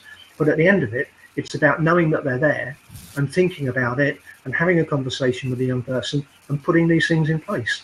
Because if they don't put them in place, they're never going to get anywhere. They're just going to keep leaving unfettered access. Because no matter how hard you look, if you do it late at night when the youngster's gone to bed, you're tired, you'll miss something. There are lots of systems out there to make it relatively easy for people, straightforward. The flip side is that, sometimes it's maybe a little bit heavy. It's hard work, but talk to them, involve them, get them on board, and then you can start doing something about it. But if you need to, Ryan's good at oversight. I like to champion engagement, because if you haven't engaged with them, if you haven't spoken to them, if you haven't got them on board, you can do all the oversight and control that you want, and they'll find a way around it if they don't understand what the basic difficulties are. And teenagers aren't interested. They love to take risks. They want to push. Younger people, 5s, 8s, 10s do it because they don't understand. They do it by accident. They go on some of these sites without realizing what they're getting into. Very true. What's the statistic we just had quoted to us is that something like 1 in 6 911 calls in certain parts of your country were pocket dials or bum dials, as you guys call it. Yes. Now, if it can bum dial 911, what else is the phone going to do when you're not quite sure about it? And then when you pull it out of your pocket, it's been in the bottom of a kid's school bag. Are they going to pull it out and just find that there's something on it? Who knows? So you need some way of automating it and mechanizing it, and you need some help with it. And that's where you need to get the youngster on board, whatever age they are, and say, this is what we're doing, this is why we're doing it, and this is what it's going to do for you. Well, and if we can get that thread going through. Doug, our challenge is in anticipation of that, because you and I have the tools, the resources, the information, the guidance to help them manage their family dynamic if they were to take those steps. I've got the tools on how do you manage the conversation, how do you engage them, what is age appropriate, how to establish rules and parameters, how to treat this thing as a 5-year-old. It's a $700 piece of equipment. How do you treat and respond to that? Those things are all part of it. Welcome, Alfredo. That the hurdle we have to get over is this not attribute the internet as being safe. That's our first hurdle, that we have the ability to support parents and children once they come to the awareness that there's a gun at the other end of the digital signal, and that we want to have a way to stop that evil stuff from coming in.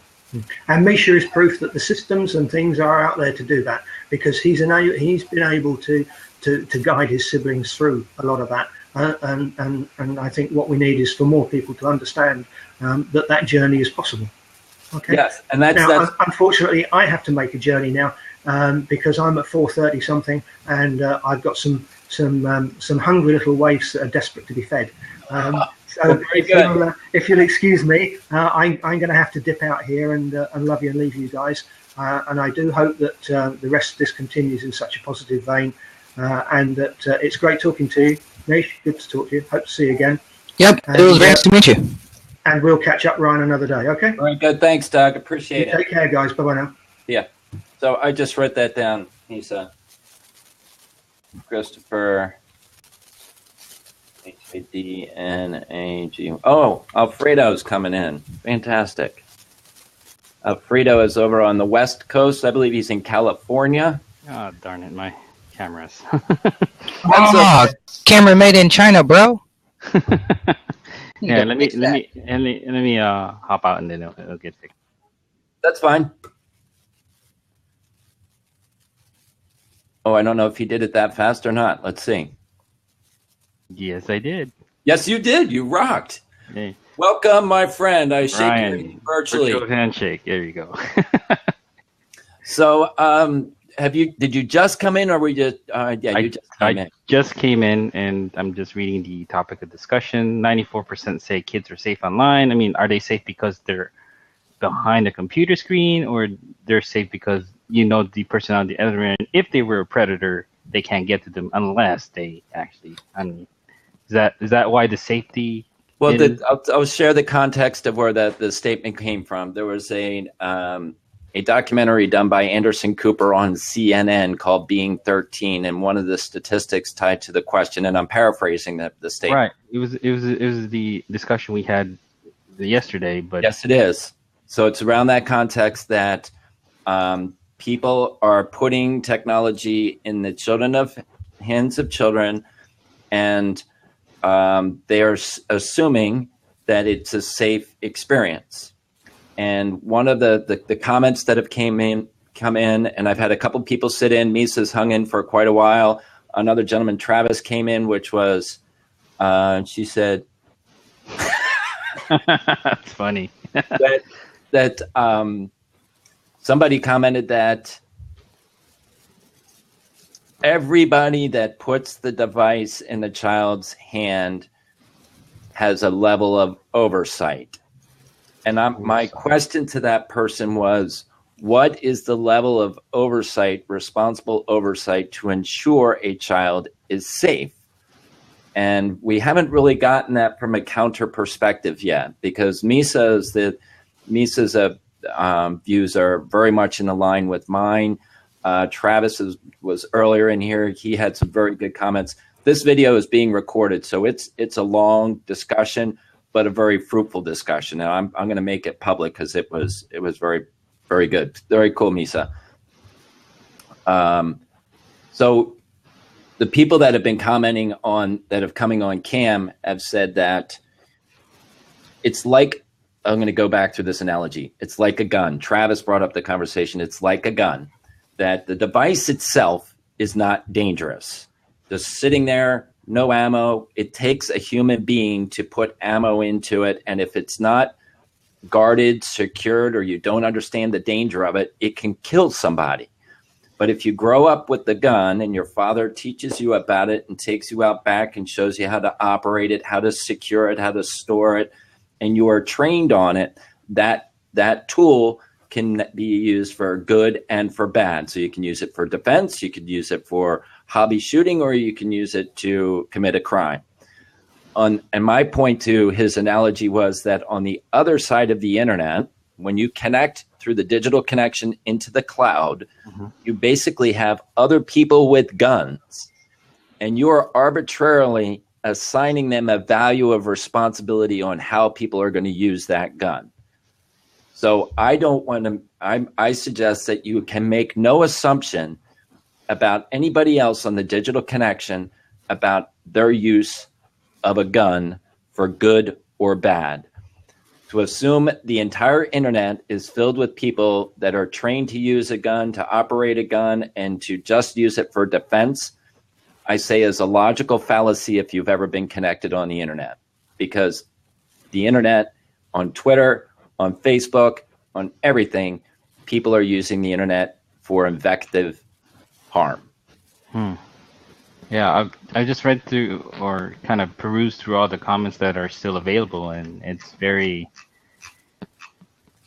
very constructive as far as what's out there. And I mean, when I started socializing online, I was more an adult and kind of knew how to behave and what to watch out for, but I was still a little fresh as far as what to expect. My fault is I'm too trusting for everyone, so that kind of raises awareness for my part. I have to learn how to be mindful of people that I interact with. Misa and I, we've interacted with before on another social network, and he's pretty good conversationalist when he's talking. Yes, he's been a good contributor for the conversation for a while. So yes. So as far as when is it an appropriate age for a child to start socializing online, that is where I'm not quite sure of, because that's unexplored territory for me. I'm just introducing my son to 8-bit Nintendo games right now, so which is good. Right. Those are all fun interactions, and I say age is just an arbitrary demarcation of time, of a flip of the calendar, and everybody's development is different. And when it comes to when people are getting on the internet or whatever they're doing on the internet, it is tied to their one, what is the objective of the parents as the end product when the kid is going to be leaving the house? Right. So when the kid is going to be outside of here, what tools, resources do I want to have that child equipped with? based upon my worldview, then based upon the internet connection and where they are in their emotional and intellectual maturity, is to how much responsibility have they earned, not how much are they given, what have they earned. So putting something of significant value in their hands that they haven't necessarily earned and giving them unfettered access doesn't give me a reward system in place for kids to kind of grow. Right. They receive something of tremendous value with nothing in contribution in advance of that. Yeah, that's my philosophy too. That in terms of me introducing him to 8-bit Nintendo games, he's earned that because I've seen how hard he's worked at school, so he needs a little bit of recreation time and also kind of spending time with dad. He wanted something else though. You know about the game Minecraft, right? Yeah. Yeah. And I actually was able to download it last night, but I didn't go through the I purchased it. I didn't go through the registration of the user yet because I'm waiting for him to earn that responsibility by the end of the school year, see how he's improved or progressed. So even though he's still doing well, I don't want to just hand him another prize without earning it first. So that reward-based system, as far as giving them a little bit more access to recreational software, is keeps them on a leash and kind of makes you introduce them to things that you know that it's going to be healthy for them and not dangerous. So that's what I'm currently doing with my son. Yes. So, and somebody was saying in the case of Minecraft, the potential distraction, and I say as a parent that sometimes it's harder to use more words and do things responsibly.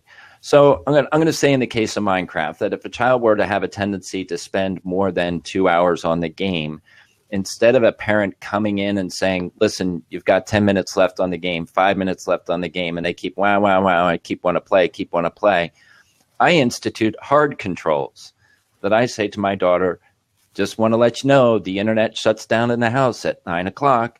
Oh, by the way, your texting is over at 9:30. That just a reminder. And that I had the controls in place that I can actually turn off a power outlet the power outlet doesn't work. So yeah, take the power cord. Exactly right. That I disable this functionality with hard controls, so I don't have to yell upstairs, get off the internet, and I hear the 5 more minutes come back down at me. I don't have to worry about that. I set the rules up.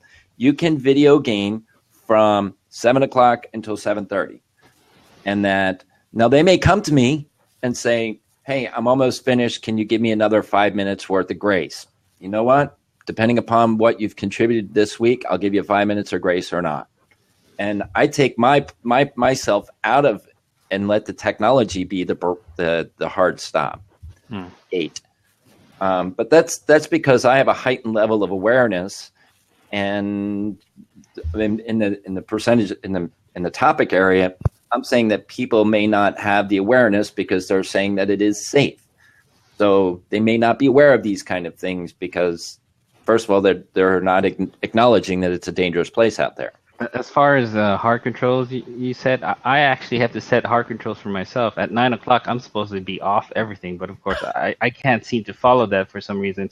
And that's very funny. Hey, Alfredo. Yeah. Take your power cord. All right. I'll keep that in mind. No, I'm serious. Like, okay, I look at it like this. Okay, in the areas of discipline or even self-discipline, make it inconvenient for yourself, or make it inconvenient for your child. Real simple. That's great. Like if you want to go and come back to me with 5 more minutes, please. That's another 2 days that you're not touching your game. Yes. You know, wow. if you come back to me with, oh, but why? That's another week. You know, these are very good parenting techniques, Misa, because what I have done with my child is that I give her chores and responsibilities, and then she has the desire to ask me to do something. And I said, well, first, is this the right time to ask me the question? If you want me to do something, I know that I'm going to have to go back and see if some other things were done that warranted your ability to ask me that question. So if you want to take the risk and ask me that question right now, I will give you the answer. But do you want to wait a moment before you ask the question? Mm-hmm. It's very similar to what you're talking about. That you do not question the parent. The parent is basically God, if you will. Like, the parent has ultimate control. They should take your power cord. They should take your phone. Anytime you question anything, that you start taking back some of their little rewards that they have, and they'll straighten up real fucking quick.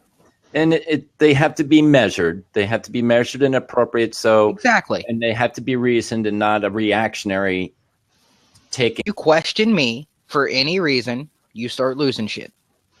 Like yeah. 5 more minutes means, a good day or so that you're going without your game. You don't question that. Yeah. If you're sitting there texting your friends for 8-10 hours at a time, and it's already past your bedtime, well, bye phone for at least a week, if not more. Yeah. Like, it doesn't. Yeah, okay, Dan, I agree with questioning is fine. I agree with that, and only if it's appropriate. It has to be appropriate. Okay, so if I'm telling a kid.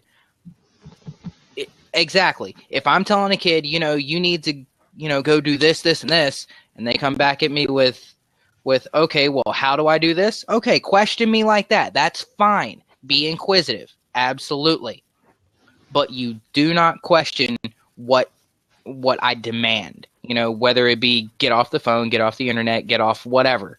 You don't question that. That right there is a privilege that I allow you to have at this point in time. And I'm not going to disagree with the way you handle that, Misa, because parenting is all a personal style and profile, and everybody goes about it their own way. And I think that's based upon where you've come from. That's a fine way of handling it.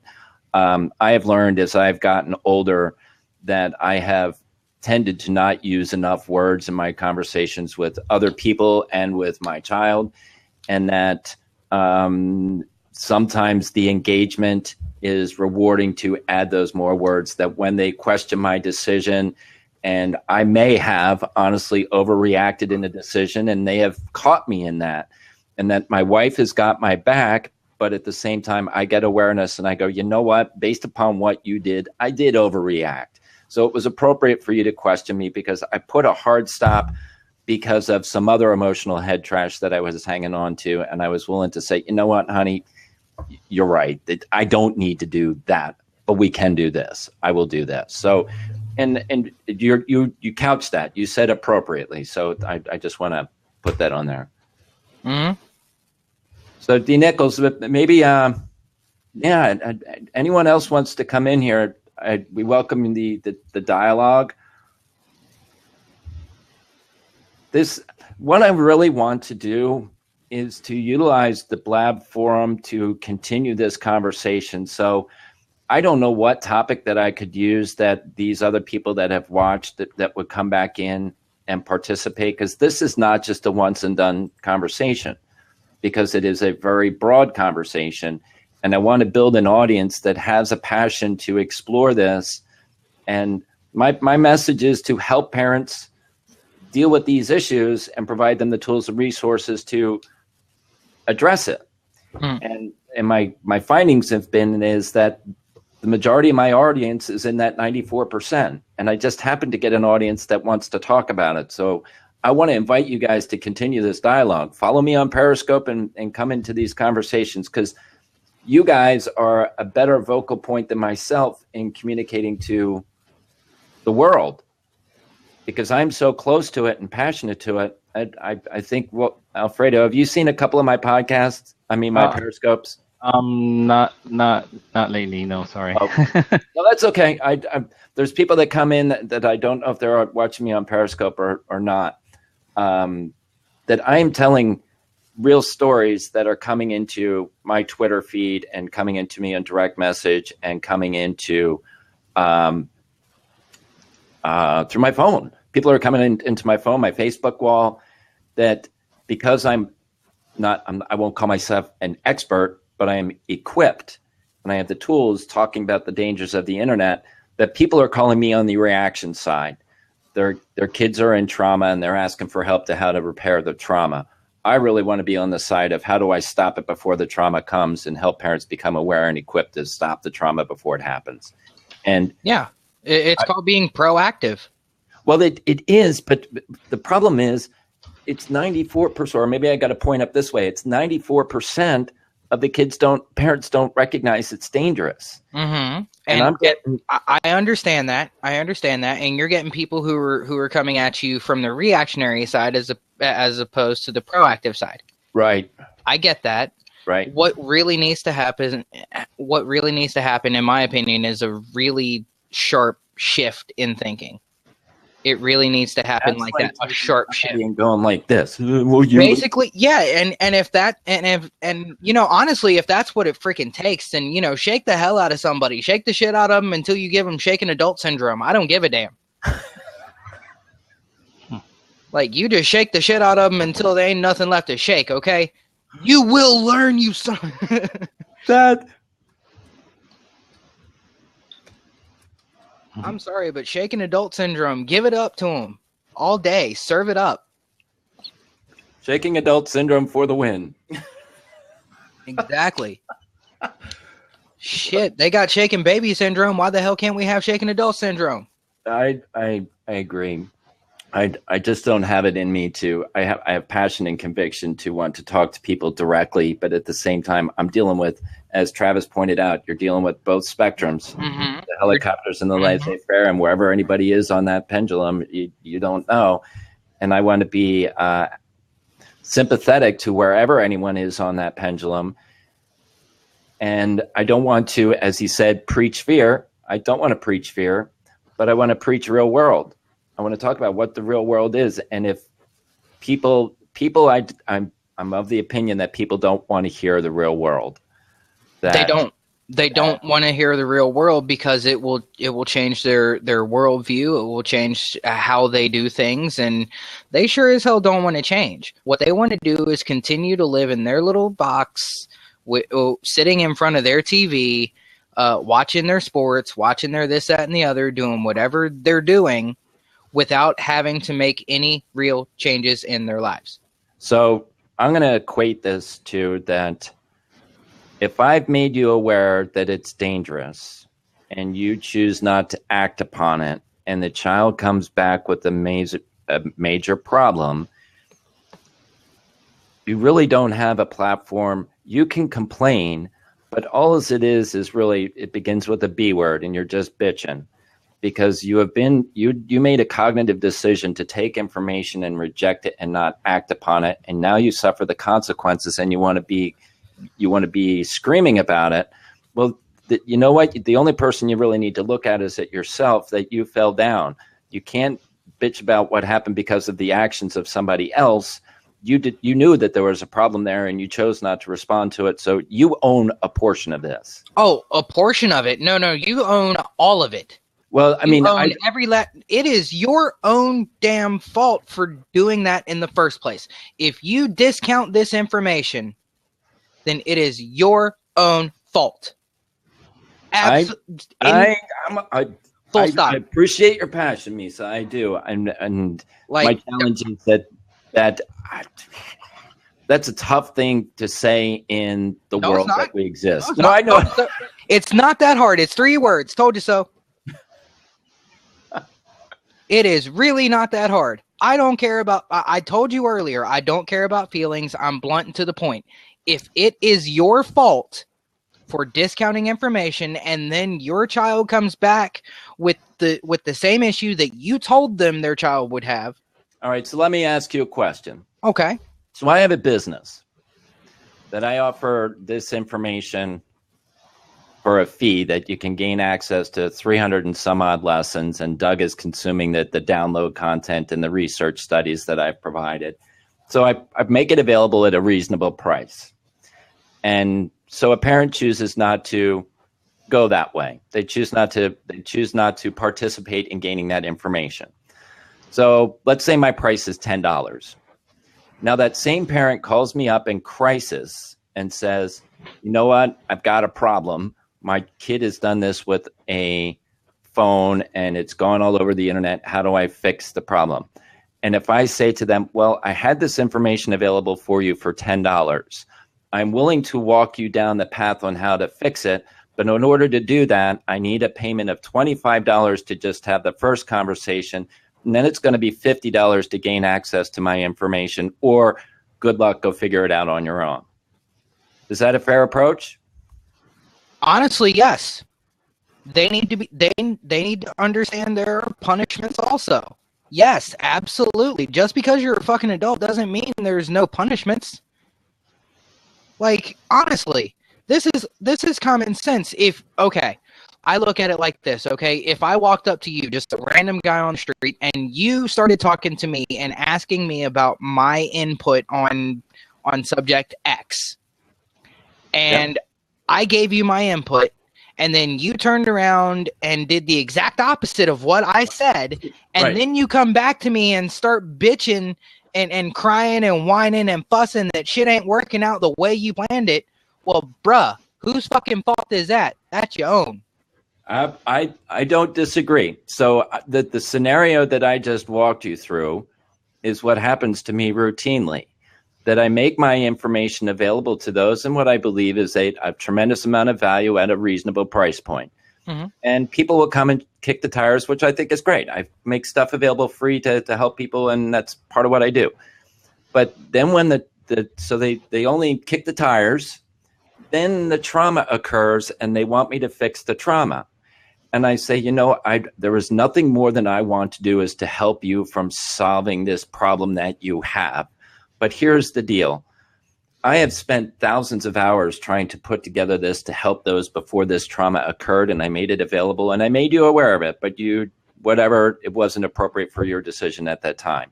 Now you got blowback and you need my services. First of all, I'm going to say, I'm not going to participate. The first thing you're going to do is go hire an attorney at $150 an hour because you got a real legal problem. Because you didn't take these steps over here, you got a $150 an hour problem that's going to run you up a bill around $15,000 because you chose to do what you didn't do what I had suggested you to do. So you $150 an hour, $15,000 is your milestone. But relative to the psychological blowback, you have a psychological investment that you're going to take this kid out of school. If you want me to help bridge these conversations, I can, and I will help you do that, but I can't do it for free. I gave you substantial value over here, and you want me to be your free consultant to put back what you didn't do? I'm stuck. And that is unfortunately where our society is. Take care, Alfredo. Yeah, and unfortunately, people don't want to realize that there are consequences for their actions. Oh, I know. Oh, me too. I don't want consequences. Who wants a consequence? No, bullshit. There are good consequences and bad consequences. That's true. I want any consequence.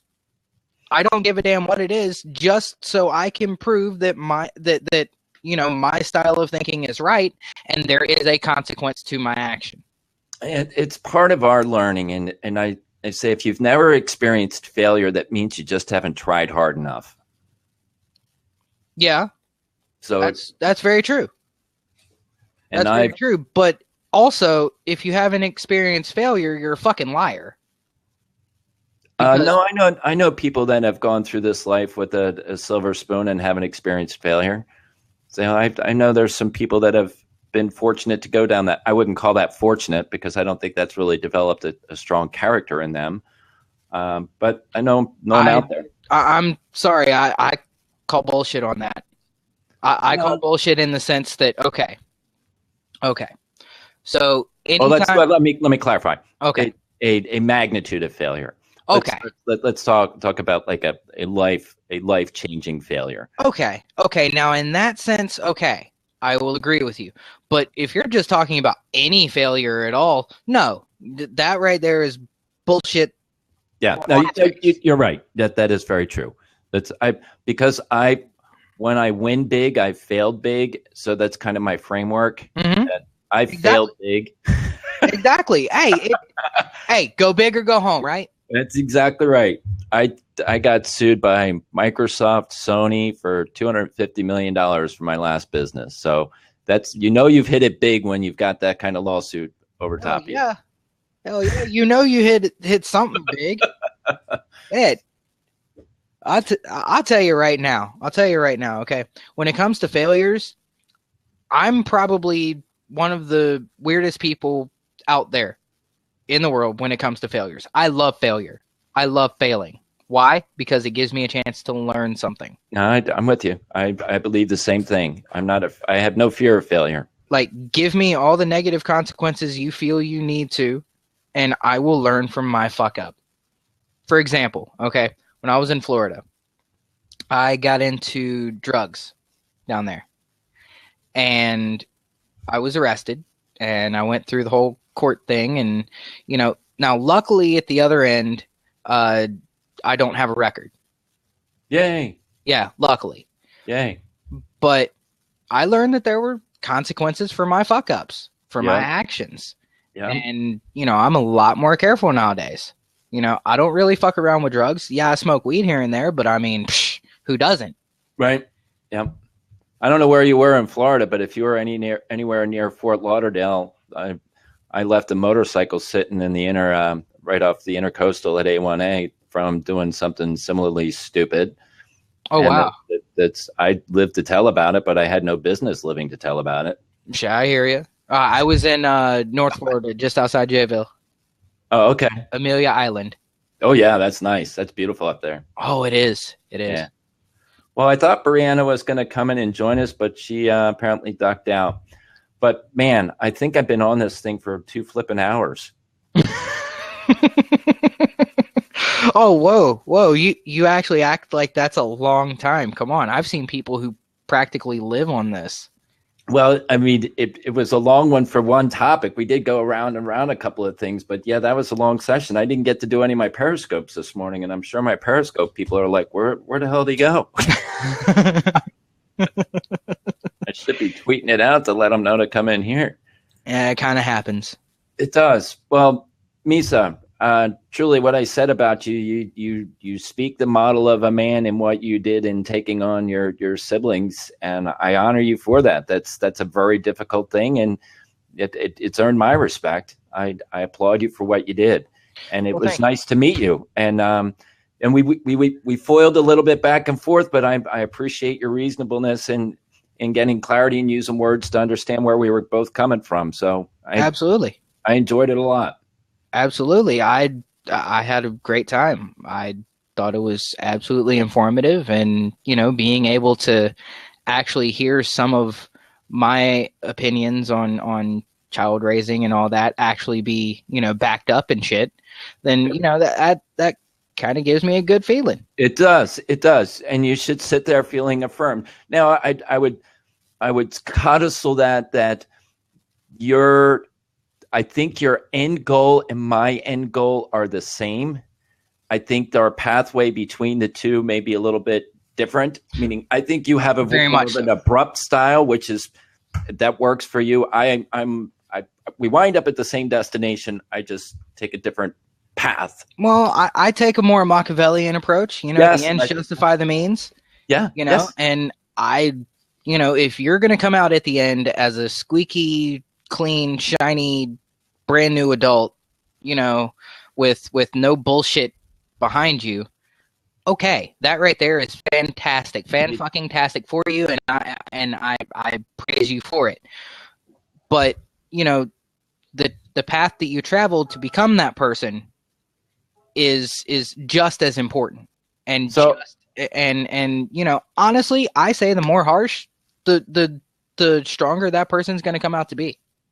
And I'm going to give you a simple example, a metaphor, so to speak. So Imagine you're standing up on top of a building and you're looking down on the ground and you see this beautiful, huge oriental carpet.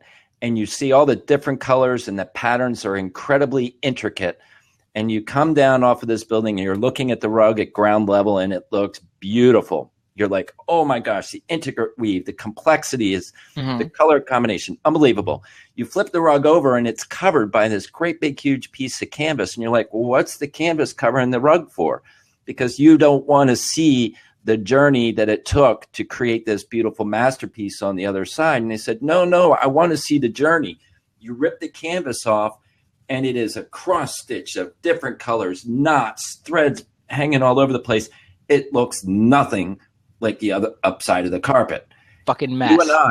You and I, our rips and threads and stubs and different colors, the underneath of the carpet is what you and I are doing. What we're doing as far as a parent, what we're doing as far as we're walking our life. But when we flip the carpet over, our desire is to make that oriental carpet as beautiful as we possibly can. That's right. Our responsibility as a parent. We're creating a masterpiece of a carpet, and we're going to screw up too. We're totally going to screw up. But you know what? At the end of the day, that screw up may not be seen on the top surface of the carpet. Yep. And that right there is what's most important. That top surface of that carpet it will end up being pristine. Yep. That's the goal. So, fist bump, man. That was awesome. Absolutely. Cool. Thank you, man. Yep. See ya. Take it easy.